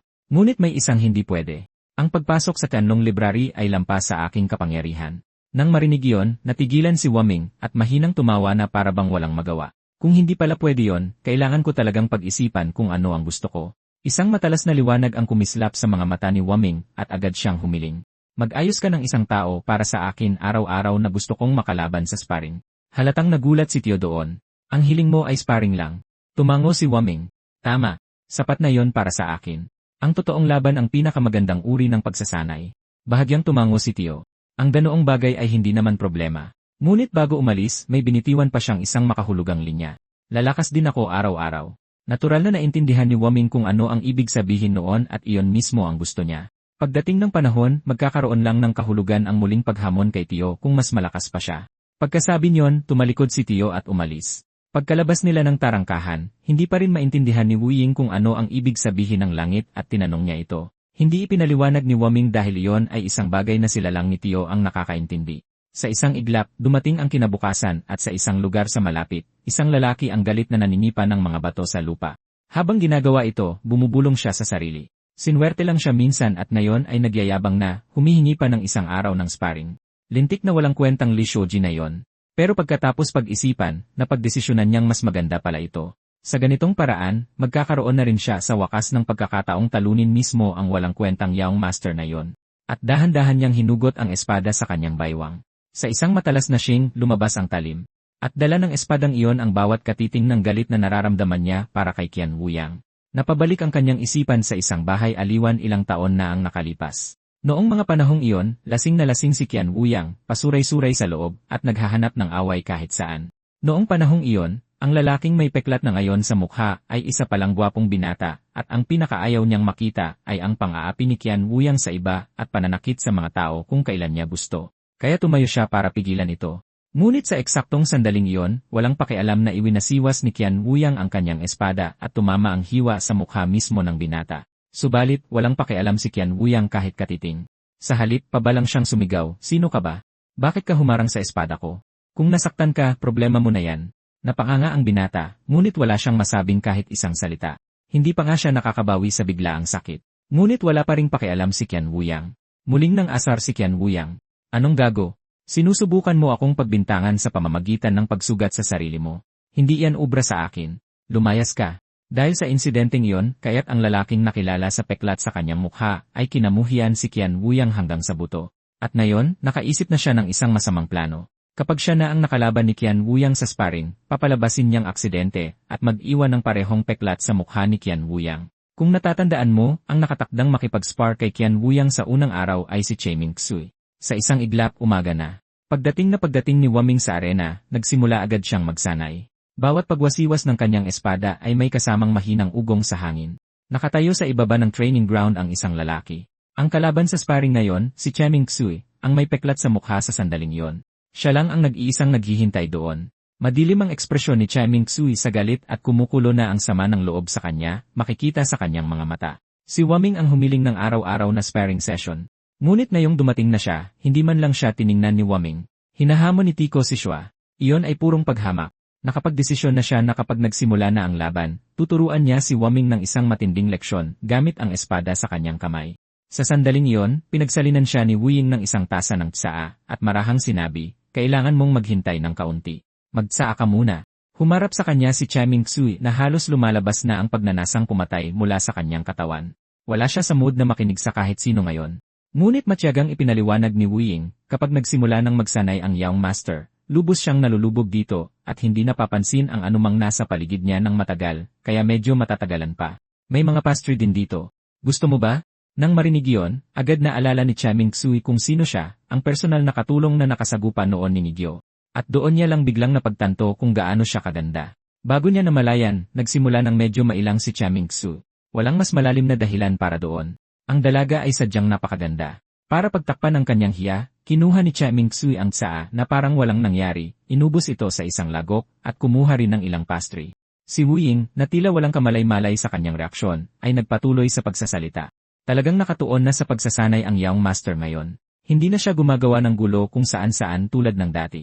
Gayunpaman, nag-aalala ako na baka masyado niyang pinipilit ang kanyang sarili. Nang marinig iyon, hindi maiwasan ni Cheming Xui na magtaka. Kung tama ang pagkakatanda mo, hindi kailanman naging mabuti ang trato ng dating eldest Young Master kay Wu Ying. Kaya bakit ganito pa rin ang pag-aalala niya kay Waming? Mahinang ngumiti si Wu Ying at sinabing, marami talagang masamang nagawa ang dating Young Master. Pero malaki na ang ipinagbago niya ngayong tapat siyang sinusubukang itama ang mga pagkakamali niya noon. Pagkatapos ng isang sandali, seryoso siyang nagdagdag. At mula pa sa simula, palagi akong naniniwala na sa kaibuturan, ang Young Master ay isang matuwid na tao. Lihim na ng asar si Cheming Xui. Hindi niya itinatanggi na malaki ang ipinagbago ng eldest Young Master kamakailan. Ngunit ang ideya na maaaring ganap na maituwid ng isang tao ang kanyang pag-ugali sa loob lamang ng isang buwan ay tila katawa-tawa pa rin sa kanya. Subalit habang tumatagal siyang nanonood, lalo siyang tumatahimik. Dahil sobrang nakapokus ang pagsasanay ni Waming, isang galaw lang ang inuulit niya, pero bawat lundag at bawat pababang hiwa ay may taglay na matalas at disiplinadong puwersa. Hindi nagtagal ay may napansin si Chen Mingsuan na kakaiba. Ang eksaktong lugar kung saan inilalapag ni Wuming ang bawat hakbang ay tila sinadyang kalkulahin. Ang taas ng bawat indayog, ang anggulo ng talim, at maging ang paraan ng pagkakahawak niya sa espada ay eksakto lahat sa puntong halos istrikto na. Walang anuman dito ang basta-basta lang. Kung hindi nagkakamali si Chen Mingxui, bawat pagkakahawak na ginamit ni Wuming ay magkapareho hanggang sa pinakamaliit na detalye. Ang tanawing iyon ay halos bumaliktad sa lahat ng pinaniniwalaan ni Chen Mingxui. Paanong ang ganitong klaseng swordsmanship ay posibleng magmula sa spoiled na Young Master na yon? Ang mas ikinagulat niya ay sa tuwing itinututok ni Wuming ang kanyang talim, ang dulo nito ay tila direktang nakatutok sa kanya. Sa sandaling iyon, nagkaroon pa ng ilusyon si Qian Mingxu na nakatayo na siya sa arena, kaharap si Wuming sa isang totoong laban. Bumagsak ang espada ni Wuming. Ang talim ng liwanag ay tila humiwa ng diretsyo sa kanyang lalamunan. Sa katunayan, ang naramdaman niya ay ang bigat lamang na nilikha ng matinding killing intent ni Wuming na lumalabas. Kahit na ganoon, sapat na yon para halos hindi makahinga si Qian Mingxu. Hindi pa man siya tuluyang nakakatapak sa training ground, nayanig na siya sa killing aura na nanggagaling kay Wuming. Noon lang tila napansin ni Wuming na dumating na si Chen Mingxu.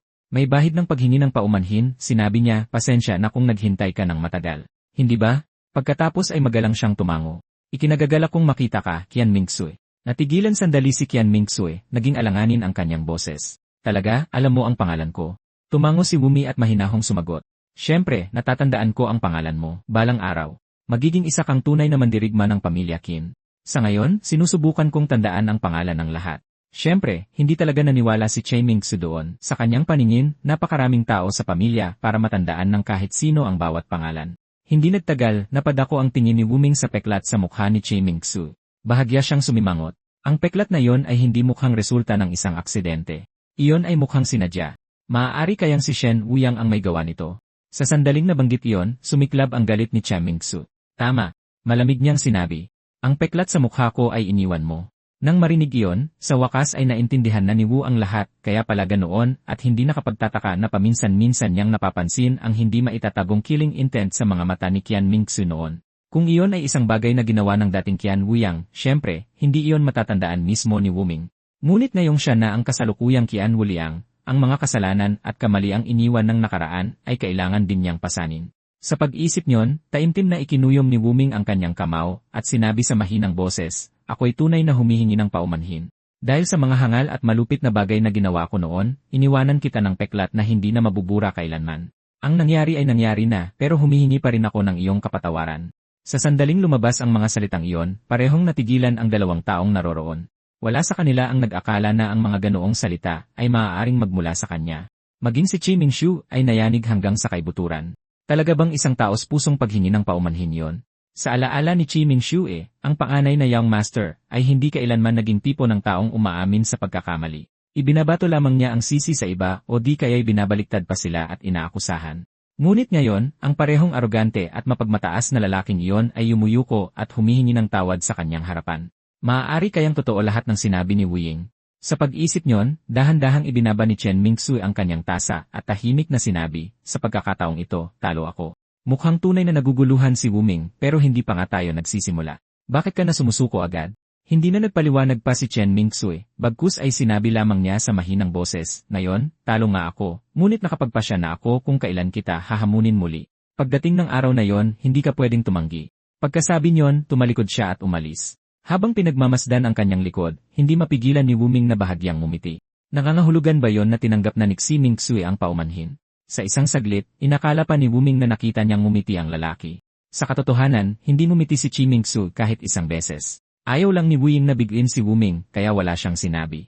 Sa sandaling iyon, biglang naalala ni Wuming na may kailangan siyang itanong kay Wuying. Sinabihan niya itong maghanda ng isang pirasong papel at isulat ang bawat krimeng ginawa ng dating Qian Wuyang, walang labis at walang kulang. Natigilan si Wuying ng isang segundo bago matigas na tumango. Sa kaibuturan, sinabi ni Wuming sa kanyang sarili na ang tunay na pagbabayad puri ay magsisimula lamang sa pagtatama ng mga nakaraang pagkakamali ng isa-isa. Iyon ang dapat gawin ng Qian Wuyang ngayon. Simula kinabukasan, naging karaniwan na ang araw-araw na sparring. At sa pamamagitan ng patuloy na tunay na labanan, lalong naging komportable si Wuming sa pakikipaglaban. Ang mga ordinaryong miyembro ng pamilya ay hindi na sapat para maging banta sa kanya. Muli, lumundag ng mataas si Wuming sa ere. Nagpasya na siyang gamitin ang parehong galaw na tumalo kay Shuji laban sa sinumang hahamon sa kanya. Sa pamamagitan ng araw-araw na sparring na ito, ang kanyang swordsmanship ay bumuti sa bilis na kitang-kita ng mga mata. At ang mga taong natalo sa kanya ay tila pare-pareho ang kapintasan. Naniniwala sila na hanggat mananatili silang alerto, tiyak na matatalo nila siya. Si Wuying naman ay galit na galit tungkol doon. Hindi niya mapigilang sabihin, "Malakas ang Young Master ko. Wala ni isa sa inyo ang makakasangga kahit isang galaw niya." Nang marinig iyon, napaisip din ang lalaking katatalo pa lang. Sa pagbabalik tanaw sa pagsisikap ni Wuming sa nakalipas na 2 buwan, bigla niyang napagtanto na hindi pa siya nakakita ng sinumang nagbago ng ganoon kalaki sa maikling panahon. Lubos siyang nayanig sa isiping iyon dahil mahirap paniwalaan na ang isang tao ay maaaring magbago ng ganoon kalaki. Sa huli, bumulong siya, ang Young Master ay talagang nagbago na. At pagkatapos ng lahat ng mga araw na iyon ng tuloy-tuloy na duelo, hindi pa rin nakaranas si Wuming ng kahit isang pagkatalo. Sa ngayon, naitulak na niya ang tiyanyang Divine Art sa ikapitong layer.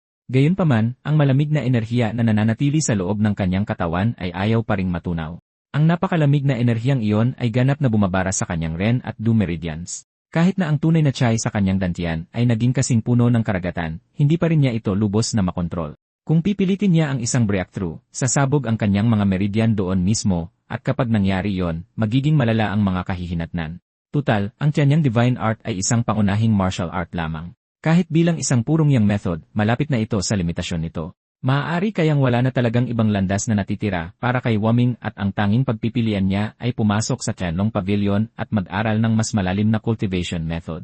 Ngunit noon din, isang malakas na pakiramdam ng pagkabalisa ang biglang lumitaw sa kanyang puso na para bang may nakalimutan siyang napakahalagang bagay. Sa sumunod na segundo, naalala ni Wuming, hindi ito ang oras para patuloy na isipin ang tungkol sa cultivation. Kailangan niyang maghanda kaagad dahil ngayon, babalik ang pinuno ng pamilya, ang mismong tagapag-ampon na kumukop sa kanya noong wala siyang ibang mapuntahan. Nagmamadaling nagpalit si Wuming ng bagong damit. At sa isang sandali, hindi niya alam kung dapat ba niyang tawaging ama ang lalaking iyon kapag nakita niya. Dahil nagkaroon talaga ng isang sandali noon na palihim niyang pinangarap na matawag na ama ang lalaking iyon. Ngunit noon din, isang natatarantang boses ng katulong ang biglang umabot sa pandinig ni Wuming. Nakilala niya ito kaagad. Isa siya sa mga tagapagsilbi ni Wuming. Humihingal, sinabi niya sa kanya na nasa panganib si Wuming at kasalukuyan siyang kasama ng fiancé ni Wuming. Dahil sa mga salitang iyon, nanlumo ang puso ni Wuming at sa isang iglap, halos hindi niya maproseso ang kanyang narinig. Kasabay nito, nakahandusay si Wu sa sahig, nanginginig ng hindi mapigilan. Ang pagkaing daladala niya ay natapon na sa sahig. Nakatayo sa harap niya ay isang babaeng may kapansin-pansing kagandahan. Bakas ang galit sa mukha ng babae na parabang may ginawang hindi mapapatawad si Wu Ying. Ngunit sa katotohanan, ang tanging ginawa ni Wu Ying ay aksidenteng matapunan ng pagkain ang kanyang damit. Simple lang ang dahilan kung bakit takot na takot si Wu Ying. Nakilala niya ang babaeng nasa harap niya at ito ay isang taong hindi niya dapat kailanman galitin. Dahan-dahang sinabi ng babae, dinumihan mo ang damit ko. Ang paghingi ng tawad ay hindi sapat para linisin ang mga ito. Ayon sa mga patakaran ng pamilyang Tang, iyan ay isang kasalanang kamatayan ang parusa. Matapos sabihin yon, tumalikod siya na parabang aalis na. Ngunit isang bantay na may dalang sable ang nanatili sa kanyang kinatatayuan. Sa isang matalas na tunog, lumabas ang talim mula sa kaluban nito. Kasabay nito, dumating ang katulong na nagmamadali at sumigaw, patawarin niyo siya. Ngunit huli na siya. Bumagsak na ang talim ng bantay. Sa kritikal na sandaling iyon, biglang lumitaw ang anyo ni Wu at sa isang atake, hinarang niya ang pag-atake ng bantay. Natigilan ang lahat ng naroroon sa kanilang nakita. At walang sinuman ang nag-akalang may mga ngahas na makialam sa usapin ng pamilyang Tang. At sa sandaling iyon, nakakatakot ang lamig sa mga mata ni Wuming. Agad ding binunot ng iba ang kanilang mga sandata, handang sugurin sila ng sabay-sabay. Ngunit magaan lang na sinabi ni Wuming, naiintindihan niyo ba ang ginagawa niyo? Halatang hindi siya nakilala ng kanyang kasintahan. Malamig lang siyang nagtanong, nangangahas kang makialam sa mga usapin ng pamilyang Tang. Sino ka? Kalmadong sumagot si Wuming, ako ang panganay na batang amo ng pamilyang Qian, si Qian Wuyang. Nang marinig iyon, biglang mahinang tumawa ang babae. Ikinagagalak kitang makilala. Galing kami sa tangsek ng Shu. At ang babaeng nakatayo sa harap ni Wuming ay walang iba kundi si Tang Sohui, ang pinahahalagahang anak na babae ng tangsek. Sa sandaling marinig ni Wuming ang pangalang iyon, nanikip ang kanyang dibdib. Sa kanyang nakaraang buhay, siya ang asawa ni Xian Woyan, kilala sa buong mundo ng martial arts bilang Ice Blossom. Si Tang Tsuwei ay isang mapanganib na babae na pinagsama ang nakamamanghang kagandahan, pambihirang lakas, at walang awang katusuhan sa iisang katawan. Noon, personal na hinangad ng pinuno ng pamilyang Qian ang isang alyansa sa kasal sa tangsek ng Shu. Ang tangsek ay nahuhumaling sa mga lason at gamot panlunas. At dahil nasira ang katawan ni Qian Woyang dahil sa magkakaibang gamot espiritual, naniwala ang pamilya na baka mapagaling siya ng tangsek. Malugod ding tinanggap ng tangsek ang kasal dahil ang alyansang iyon ang eksaktong pagkakataon na kailangan nila para lumawak sa Central Plains. Marahil iyon ang dahilan kung bakit tinanggap ng dalaga mula sa tangsek na dumating na nakasuot pangkasal ang nakakadismayang unang pagkikita ng may kalmadong pagwawalang bahala. At pagkatapos ng madali ang pagsasaayos ng kasal, talagang nakita ng pinuno ng pamilya ang bahagyang pagbuti sa kondisyon ni Qian Woyang. Iyon ang dahilan kung bakit lumambot ang kanyang pakikitungo sa pamilyang Tang sa paraang halos hindi pa naririnig. Ngunit matagal nang itinuring ng tangsek ang pamilyang Qian bilang isang hagdanan para sa pagpapalawak nito sa Central Plains. At ang kasal ni Tang Sohui ang naging simula ng pagbagsak ng pamilyang Qian. Ang hindi inaasahan ni Wuming ay gugustuhin din pala niya ang buhay ni Wu Ying ngayon. Tinitigan siya ni Wu Ying ng malamig at nagtanong sa mahinang boses, direkta kitang tinatanong. Naiintindihan mo ba kung ano ang ginagawa mo kanina? Walang emosyong sumagot si Tang Sohui. Dinumihan ng katulong mo ang damit ko, kaya ipapapugot ko ang ulo niya. Si Wu Ying, na nakaupo pa rin sa sahig, ay tuluyang natulala sa gulat. Nag-alab ang galit ni Wu Ying nang marinig niya yon. At sapat na ang kahabag-habag na dahilan na yan para pumatay ka ng isang katulong ng pamilyang Qian. Tinakpan ni Tang Sohui ang kanyang mga labi at mahinang tumawa. Mukhang ang nakikita lang ng panganay na batang amo ay isang katulong at hindi ang halaga ng damit na sinira niya. Bagaman sa tingin ko ay wala namang halaga sa iyo ang ganyang mga bagay. Tawagin mo mang dahilan para sa akin ay hindi. Paano kung lason ang natapon mo sa akin sa halip na pagkain? Paano kung isa kang asesino na nagpapanggap na katulong? May sariling batas ang tangsek at ang ginawa ko ay lubos na naayon sa batas ng tangsek. Ngunit hindi binigyan ni Wuming ng pagkakataon si Tang Sohui na patuloy na baluktutin ang argumento. Malamig siyang sumabat. Tigilan mo ako sa mga dahilan mo. Hindi ito ang tangsek. Sa loob ng pamilyang Qian, sinusunod namin ang mga patakaran ng pamilyang Qian. At higit pa riyan, ang ginawa mo kanina ay hindi lang isang pag-atake sa isang katulong ng pamilyang Qian. Ito ay isang insulto sa buong pamilya ko at sa mga taong balak kong protektahan. Sumagot lamang si Tang Sohui ng isang malamig na ngiti. Ang nang-insulto sa batas ng tangsek ay ikaw. Dahil lang nasa loob tayo ng pamilyang Qian, ay hindi nangangahulugang biglang nawawala ang kapangyarihan ng tangsek. Bahagyang kinagat ang labi, malamig niyang sinabi, ipapatupad ng tangsek ang batas ng tangsek. Kung sa tingin mo talaga ay mapipigilan mo kami, subukan mo. Sa sandaling binitiwan ang mga salitang iyon, isang lalaki sa likuran niya ang dahan-dahang bumunot ng kanyang espada. Agad na kumalat ang isang matalas na alon ng sword aura mula sa talim. Sa sandaling makita ito ni Wu, tumigas ang kanyang ekspresyon. Agad niya itong nakilala. Tunay na sword aura, hindi niya inaasahan na may ganoong eksperto sa tabi ni Tang Suhui. Sa sumunod na segundo, bumagsak sa kanya ang espada ng lalaki, at walang nagawa si Wu kundi itaas ang sariling talim para sa isang nagmamadaling harang. Napakalakas ng impact kaya naramdaman ni Wu Ming na parabang nayanig ng husto ang lahat ng kanyang laman loob. Pagkatapos ay sunod-sunod na mga hiwa ang sumunod. Patuloy na bumibilis ang lalaki, at napilitang umatras si Wu Ming ng paunti-unti. Kasabay nito, walang kamalay-malay si Wu Ying na nasa matinding panganib na pala siya. Sa likuran niya, dahan-dahang naglabas si Tang Suhui ng isang pilak na karayom, at ang dulo nito ay direktang nakatutok kay Wu Ying nang walang ingay. Pagkatapos ay nagbuhos siya ng inner force sa karayom, at isang bahagyang kulay ube na usok ang lumabas mula sa dulo nito, malinaw na may lason. Samantala, sa panig ni Wu Ying, pinakawalan niya ang kanyang pinakamalakas na atake sa mismong sandaling iyon. Ang pangunahing layunin ng galaw na iyon ay hindi kailanman direktang tamaan ang kalaban, kundi ang puntiryahin ang espada sa kamay ng kalaban. Akala ni Wu Ming ay magtatagumpay na siya, ngunit isang matinis na kalansing ang umalingaw at ang espada sa kanyang kamay ay natanggal sa kanyang pagkakahawak. Maging si Wu Ming mismo ay natigilan sandali. Hindi niya kailanman inaasahan na mabubuksan ng impact ang kanyang mga daliri ng ganoon. Nang makita yon, agad siyang ininsulto ng bantay ng walang pag-aalinlangan. Akala ko may gagamitin kang kahanga-hanga. Iyon pala'y paulit-ulit lang na parehong pangunahing kaalaman sa espada. Masyadong malaki ang agwat nating dalawa. At sa hitsura ng mga bagay-bagay ngayon, malinaw na napanatag si Tang Suhui. Bago umalis, kaswal niyang binitawan ang isang huling linya. Magkikita tayong muli ngayong gabi sa handaan.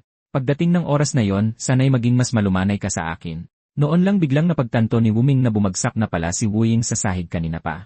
Agad na nagbago ang kanyang mukha at nanlumo ang kanyang puso. Anong nangyari? Binalewala na niya ang grupo ng pamilyang Tang at dumiretso kay Wu Ying. Si Tang Suhui naman, nagulat sa sarili niyang paraan. Natanto niya na ang pisikal na kondisyon ng kanyang mapapangasawa ay tila medyo naiiba sa narinig niya dati. Kung nalaman lang iyon ng pinuno ng pamilya Qian, baka hindi niya ipinilit ang kasal na ito. Dahil doon, nagpasya siyang sirain ang lahat hanggat maaari at tiyaking hindi na mababawi pa ang kasunduang ito. Sa isipang iyon, lumingon siya sa kanyang tauhan at tinanong kung ano ang pakiramdam na kalabanin si Wu Ming kanina. Sumagot ng tapat ang gwardiya, mahina pa rin siya. Maayos ang kanyang paggamit ng espada, pero napakahina ng kanyang panloob na lakas. Huwag na ako. Kahit dalawa sa mga tauhan ko ay sapat na para sa kanya. Tila nasiyahan si Tang Suhui sa sagot at sinabing, kung ganoon, magpadala ka pa ng 4. At anuman ang mangyari, hindi siya dapat magpakita sa handaan ngayong gabi. Handaan. Sa kabilang banda, nakatitig si Wu Ming kay Wu Ying na may bakas ng pag-aalala sa kanyang mukha. Matapos tingnan mabuti, agad niyang napansin na may seryosong mali sa kanyang kalagayan. Malinaw na mga senyales ito ng pagkalason. Napatingin siya sa pagkaing nakakalat sa lupa dahil ang pagkaing iyon ay orihinal na para sa kanya. Naalala pa niya ang ngiti ni Wu Ying habang sinasabi sa kanya kanina na masarap ang pagkain ngayon. At higit sa lahat, hindi ito kabuti ngayon, kundi braised pork, isang bagay na matagal na niyang hindi nakakain. Halos hindi mapigilan ang galit sa loob ni Wu Ming, ngunit alam din niyang hindi ito ang oras para maghiganti. Sa ngayon, ang pinakamahalaga ay iligtas muna si Wu Ying. Tungkol naman sa lahat ng ginawa ng sekta ng Tang ngayon, sisingilin ni Wu Ming ang utang na iyon ng paisa-isa. Inabot ni Wu Ming ang espada sa katulong sa likod niya at tahimik na sinabing itago ito para sa kanya. Ang lahat ng nangyari ay malinaw na nakita ng isang matabang lalaki na nagtatago malapit sa kanto. Kanina lang, nagawang pansamantalang pigilan ng manggagamot ang mga sintomas ng pagkalason ni Wu Ying. Ngunit ang tunay na problema ay ito. Kung ang lason ay talagang galing sa sekta ng Tang, kung gayon, ang sekta ng Tang lang ang posibleng makapagpagaling nito. Napigilan ang lason sa ngayon, ngunit unti-unti pa rin kumakalat ito sa katawan ni Wu Ying na nangangahulugang nasa panganib pa rin siya. Kinuha ni Wu Ming ang kanyang espada at tumalikod para umalis, sinabihan si Hua Hong na manatili at alagaang mabuti si Wu Ying. May handaan ng pamilya ngayong gabi, at bilang anak ng pinuno ng pamilya, hindi siya maaaring mawala. Buo na ang desisyon ni Wu Ming. Ngayong gabi, ipapakita niya sa mga taong iyon kung ano ang itsura ng tunay na kabaliwan. Kasabay nito, naramdaman din ng kanyang tiyuhin na may mali. Imposibleng magpakita ang pamilya Tang sa pamilya Qian ng walang dahilan. Hindi niya maintindihan kung bakit isinama ng kanyang kuya ang pamilya Tang dito, dahil ang mga taong iyon ay ang uri na lalamunin ng buo ang pamilya Qian kung bibigyan ng pagkakataon. Pagkatapos, sa sandaling iyon, biglang nakaramdam ang tiyuhin ng isang nakakatakot na nakamamatay na aura. Napahinto ang kanyang katawan dahil sa instinct. Ang pagsabog ng ganito kalupit na enerhiyang mamamatay tao mula sa loob ng pamilya Qian ay hindi maliit na bagay. Agad na naging alerto ang tiyuhin at mabilis niyang natanto na ang pinagmulan ng layuning pumatay ay ang gubat sa kanyang likuran. Sa sandaling iyon, walang tigil sa pagtaga si Wuming gamit ang espada sa kanyang kamay, at ang malaking puno sa harap niya ay puno na ng malalalim na hiwa. Hindi napansin mismo ni Wuming na nakatayo na pala ang kanyang tiyuhin sa likod niya, tahimik na nagmamasid. Tinignan ng tiyuhin si Wuming at napaisip dahil alam na niyang hindi ito isang espada na sumusubok na hatiin ang kalangitan. Ito ay isang espada na may ibang layunin. Ang galit at layuning pumatay sa mga mata ni Wuming ay malinaw na nakikita ng kanyang tiyuhin. At dahil doon, malinaw itong nakikita ng tiyuhin. Bawat atake na ibinigay ni Wuming ay isang nakamamatay na hagupit na para makasugat. Nag-alala ang tiyuhin, kung magpapatuloy si Wuming ng ganito, isang maling hakbang ay maaaring magtulak sa kanya sa cultivation deviation. Sa sumunod na sandali, muling ibinaba ni Wuming ang kanyang espada ng buong lakas at hinati ng malinis sa dalawa ang puno sa harap niya. Ngunit kahit ang pagsabog na iyon ay hindi pa rin sapat para pigilan ang galit na nag-aalab sa loob niya. Ang pesteng pamilya Tang na yon. Ngayong gabi, ipapaunawa ni Wuming sa kanila kung gaano kalagim ang kanyang puot. Sa sandaling iyon, sa wakas ay nagsalita ang tiyuhin. Hindi ba't sinabi mong gusto mong maglakbay sa kalangitan? Pero ang ginagawa mo lang ngayon ay ibinubuhos ang galit mo sa ilang puno. Tinanong niya si Wuming kung ano talaga ang ikinagagalit nito. Matapos ang mahabang paghinto, sa wakas ay sinabi ni Wuming ang katotohanan sa kanyang puso. Dahil napakahina ko ngayon. Napakahina na wala akong magawa kaya ako nagagalit. At dahil sa kahinaang iyon, nasasaktan ang mga taong gusto kong protektahan. Kung gusto ko talaga silang protektahan, kailangan kong lumakas. Malinaw na hindi naintindihan ng tiyuhin kung ano ang ibig sabihin ni Wuming nang sabihin niyang, mga tao ko. Kaya tumingin si Wuming sa kanya at sinabing, ang tinutukoy ko ay ang mga taong gusto kong protektahan at alagaan. Hindi sila dapat masaktan dito at gagawin ko ang lahat ng makakaya ko para panatilihin silang ligtas. Nang marinig iyon, kitang-kita ang pagkabigla ng tiyuhin. Tila may biglang pumasok sa kanyang isipan, at bumulong siya, kaya kapag sinabi mong mga tao mo, ang tinutukoy mo ay ang mga handa mong ibigay ang lahat para sa kanila. Ganoon ba? Sa isipang iyon, isang bahagyang ngiti ang dahan-dahang lumitaw sa gilid ng bibig ng tiyuhin. Tila ngayon lang niya napagtanto na ang makitid ang pag-iisip sa lahat ng oras ay baka siya pala mismo. Sa sumunod na segundo, biglang tumalas ang boses ng tiyuhin. Doon sa pasilyo, sinabi mong kinopya mo ang Dragon Claw mula sa Tian Longsword dahil lang sa nakita mo ito ng isang beses. Sinabi mo rin na kung magpapakita ako sa iyo ng ibang anyo ng espada, susubukan mo ring kopyahin yon. CJ, kung gayon patunayan mo sa akin ngayon. Sa mga salitang iyon, dahan-dahang lumingon si Wuming at tumingin sa tiyuhin. Hindi siya sumagot kaagad. Sa halip, isang bakas ng hiya ang lumitaw sa kanyang puso. Ang Dragon Claw ay isang teknik na nilikha ng tiyuhin gamit ang sarili niyang mga kamay at itinuro sa Tian Longsword Corps. Tungkol naman sa susunod na galaw, isa itong anyo ng espada na binuo ng tiyuhin sa loob ng maraming taon ng pag-isip, ngunit hindi kailanman ipinasa kaninuman. Humina ang boses ng tiyuhin at naging seryoso ang kanyang tingin. Ito ay isang anyo ng espada na walang ibang nakakaalam sa mundo, o gusto mo bang subukang matutunan ito? Kung gayon, tignan natin kung anong mangyayari kapag may nangahas na hawakan ang baliktad na kaliskis ng dragon. Sa sandaling binitiwan ang mga salitang iyon, sumabog ang aura ng tiyuhin. Malawak na panloob na lakas ang bumulwak mula sa kanyang katawan na parang isang malaking alon. Ito ang itsura ng Tian Longsword kapag itinulak sa sukdulang limitasyon nito. At ang anyo na malapit ng ilabas ng tiyuhin ay tinatawag na Dragon's Wrath. Sa sandaling iyon, naramdaman ni Wuming ang 4 o 5 matatalim na guhit ng sword aura na sabay-sabay na tumututok sa kanya. Ang tunay na nakamamatay na galaw na nakatago sa anyong iyon ay ang Reverse Scale Raging Blade Slash, mabangis at napakalakas. Sa sandaling sumabog ang galaw ng tiyuhin sa gubat, ang malakas na dagundong na nilikha nito ay nakakuha ng atensyon ng maraming tao. Lahat sila ay lumingon-lingon sa pagkalito, hindi maintindihan kung saan nanggaling ang biglaang bagyo ng hangin at presyon ng espada. Maliban na lang sa tila nang gagaling ito sa direksyon kung nasaan ang batang amo. Pagkatapos ng mabilis na usapan, ilan sa kanila ay nagpasya na pumunta at mag-imbestiga kaagad. Itinago nila ang mga reserbang damit na inihanda nila kanina pa. At anuman ang mangyari, kailangan nilang asikasuhin ang batang amo ng pamilya Qian bago magsimula ang handaan. Iyon ang kanilang misyon. Isa sa kanila ang dumukot ng isang maliit na bote mula sa kanyang damit. Ito ay gamot na ibinigay sa kanila ng panganay na binibini ng pamilya Tang. Kapag naipainom, hindi makakagalaw ang isang tao sa loob ng ilang araw. Habang ang mga panlabas na sintomas ay hindi magkakaiba sa pagkalasing. Kahit na ang isang manggagamot ay maaaring hindi mapansin ang anumang kakaiba basta't maayos nilang isasadula ang eksena at papalabasing si Qian Wuyang ay nawalan lang ng malay dahil sa kalasingan. Magiging kumpleto ang misyon. At pagdating ng oras na yon, kahit na sabihin ni Qian Wuyang na tinambangan siya ng mga nagsasanay na disipulo, sino ang maniniwala sa kanya? Tutal, perpekto ang pagbabalat kayo na inihanda nila para rito. Sa kabilang banda, si Wuming ay nadaplisan lang ng epekto ng atake ng kanyang tiyuhin. Pero may ilang punit na ang lumitaw sa laylayan ng kanyang damit, parang mga kalmot na iniwan ng isang dragon. Hindi niya maiwasang mapangiti ng mapait. Tio, hindi mo naman siguro binabalak na patayin ang sarili mong pamilya kasama ng target. Hindi ba? Pero nang lumingon siya, nakita niyang ang mga puno sa likuran niya ay malinis na nahati sa dalawa. Dahan-dahang nagsalita si Tio. Ngayon, nakikita mo na ba ang pagkakaiba ng reverse scale slash at dragon claw? Kapag ang isang eskrimador ay naging pamilyar na sa kanyang sandata, nagsisimula siyang magkaroon ng ilusyon na ang espada ay bahagi na ng kanyang katawan. Ang dragon claw ay binuo para samantalahin ang ilusyong iyon. Hindi isinasaalang-alang ng karamihan na ang espada ay maaaring pilit na alisin sa kanilang kamalayan bilang parte ng katawan. Kung susugod ka ng padalos-dalos, matatanggal lang ang sandata mo sa iyong kamay. Iyan ang sikreto ng dragon claw. Kahit na hindi perpekto ang dragon claw, kung masyadong malaki ang agwat sa lakas, mabibigo pa rin ito. At iyan ay isang bagay na dapat naintindihan mo na base sa karanasan. Bahagyang dumilim ang ekspresyon ni Waming sa mga salitang iyon. Hindi pa nagtatagal, nadurog na siya ng madali ng isang taong mas malakas. Ngunit nagpatuloy si Tio, kahit ang isang mandirigma sa level na iyon ay mayroon pa ring blind spot at ang reverse scale slash ay dinisenyo para tumama eksakto doon. Noon lang tuluyang naunawaan ni Wuming kung bakit nakakatakot ang teknik na iyon. Habang nakatingin sa kanya, nagtanong si Tio sa mahinang boses, may tiwala ka bang matutunan ito? Napatingin si Waming sa mga puno na malinis na naputol. At alam na alam niyang halos imposible itong mamaster ng perpekto sa isang subok lang. Kahit na, sumagot siya ng may kumpiyansa, bago magsimula ang piging mamayang gabi, makukuha ko na ito. Pero umiling si Tio.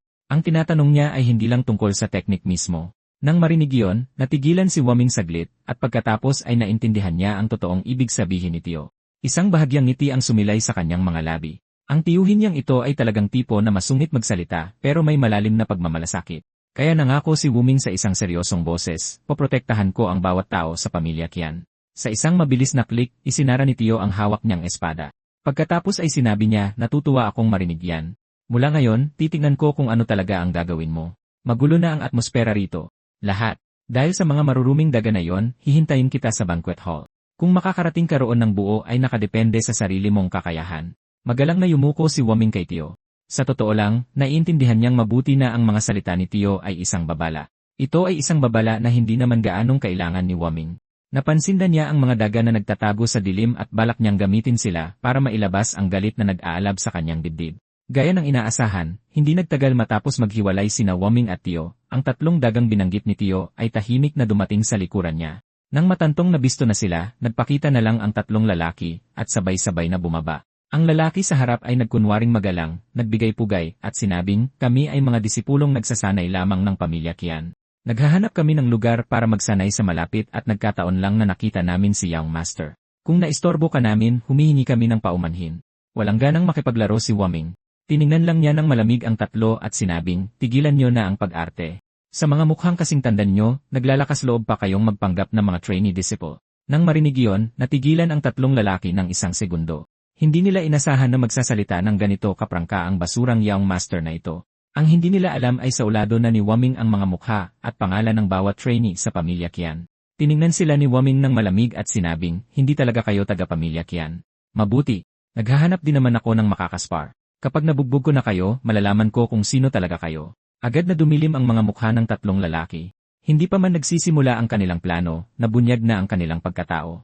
Kaya sumuko na sila sa pagpapanggap at nagpa siyang gamitin ang pampaparalisang gamot para direktang pasukuin si Waming. Ang pamilya Qian ay, sa huli, isang martial clan at may mga training ground na iba-iba ang laki sa buong estate. Kamakailan, ang mga trainee na tinalo ni Waming ay tila sinapian, sunod-sunod na nagtitipon ng hindi man lang nila namamalayan. Kabilang sa kanila si Nigyo, kung saan isang matinding obsesyon ang nag-aalab pa rin sa loob niya. Isang araw, babawiin niya ang lahat ng nawala sa kanya kay Wuming. At hindi lang si Nigyo. Nandoon din si Sheming Xiaowei, tahimik na dinadala ang sarili niyang obsesyon. Sa susunod na labanan niya si Waming ng harapan, hinding-hindi na siya muling matatalo. Sakto noon, biglang nagsalita ang matabang lalaki. Lahat kayo may problema tayo. Pero walang ni isang pumansin. Halos lahat ay abala sa pagsasanay, mga hinanakit, o sa sarili nilang mga kinahuhumalingan. Walang pagpipilian, idinagdag ng matabang lalaki, tungkol ito sa panganay na Young Master. Sa sandaling lumabas ang mga salitang iyon, isang buong kumpol ng matatalim at galit na tingin ang sabay-sabay na tumutok sa kanya. Napabuntong hininga ang matabang lalaki sa kanyang isip. Hay, lahat ng mga taong ito ay talagang nahumaling na sa Young Master na yon. Nagmamadali siyang nagsabi, tigilan niyo na ang pagtulala at magbihis na, may trabaho tayo. May nakita akong isang kabaliwan. Kasabay nito, si Waming ay nasa gitna na ng matinding labanan sa tatlong lalaki. Pero malinaw na hindi sila kalaban para sa kanya. Hindi nagtagal, naitulak na niya sila paatras ng paunti-unti. Kaswal na nagpakawala si Waming ng isang atake ng espada, at walang kahirap-hirap na sinangga ang paparating na atake. Pagkatapos ay mabilis siyang pumilipit sa baywang at umikot, ang kaluban sa kanyang kamay ay tahimik na nag-ipon ng lakas. Bago pa man makagalaw ang lalaki sa harap niya, malakas na tumama ang kaluban ni Waming sa ibabang bahagi ng kanyang tiyan. Sa sandaling tinamaan siya, nahilo siya at nawala ng balanse ang kanyang buong katawan. Dahan-dahang huminga si Waming at inisip sa sarili na matapos ang lahat ng gulo, sa wakas ay naasikaso na niya silang tatlo. Sa sandaling iyon, dahan-dahang tumayo muli ang lalaki sa likuran niya. Lubos siyang nayanig dahil mas malakas pa si Waming kaysa sa kanyang inaakala. Ang mas malala pa, habang tumatagal ang laban, mas lalo pang gumagaling si Waming sa gitna ng labanan. Ang lalo pang nagpalala sa sitwasyon ay ang espada sa kanyang kamay. Hindi ito tulad ng uri ng sandata na karaniwang ginagamit ng tangsek at napakailang gamitin para sa kanya. May depekto na ang pagbabalat kayo mula pa sa simula, pero ang pinakamalaki nilang pagkakamali ay ang labis na pagmamaliit sa kasalukuyang lakas ng Young Master. Tinitigan siya ni Waming ng malamig. Magsalita ka. Sino ang nasa likod nito? At ano ba talaga ang habol nyo? May hula na ako, pero mas gugustuhin kong marinig mula sa iyo na aminin mo ito. Ngumisi lang ang lalaki at tumalikod. Anong halaga ng hula mo? Wala kang anumang patunay at hinding-hindi mo malalaman kung sino kami. Ngumisi sa isip. Patunay?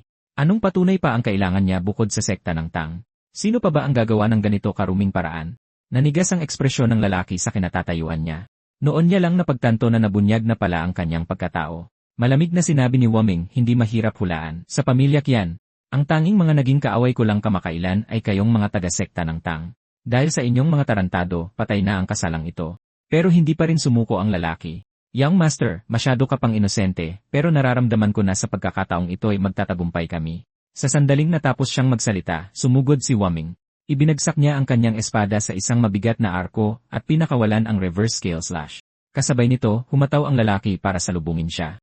Sa pagkakataong ito, desidido na siyang patayin si Waming gamit ang lahat ng kanyang lakas. Samantala, sa isa pang tagong lugar, isang nag-iisang tao ang nakatingin sa langit at sinusukat ang paglipas ng oras. Base sa pagbabago ng mga anino, halos 45 minuto na ang lumipas. Pero ang tatlong lalaking ipinadala niya ay hindi pa rin bumabalik at nagsimulang kumalat ang kaba sa kanyang dibdib.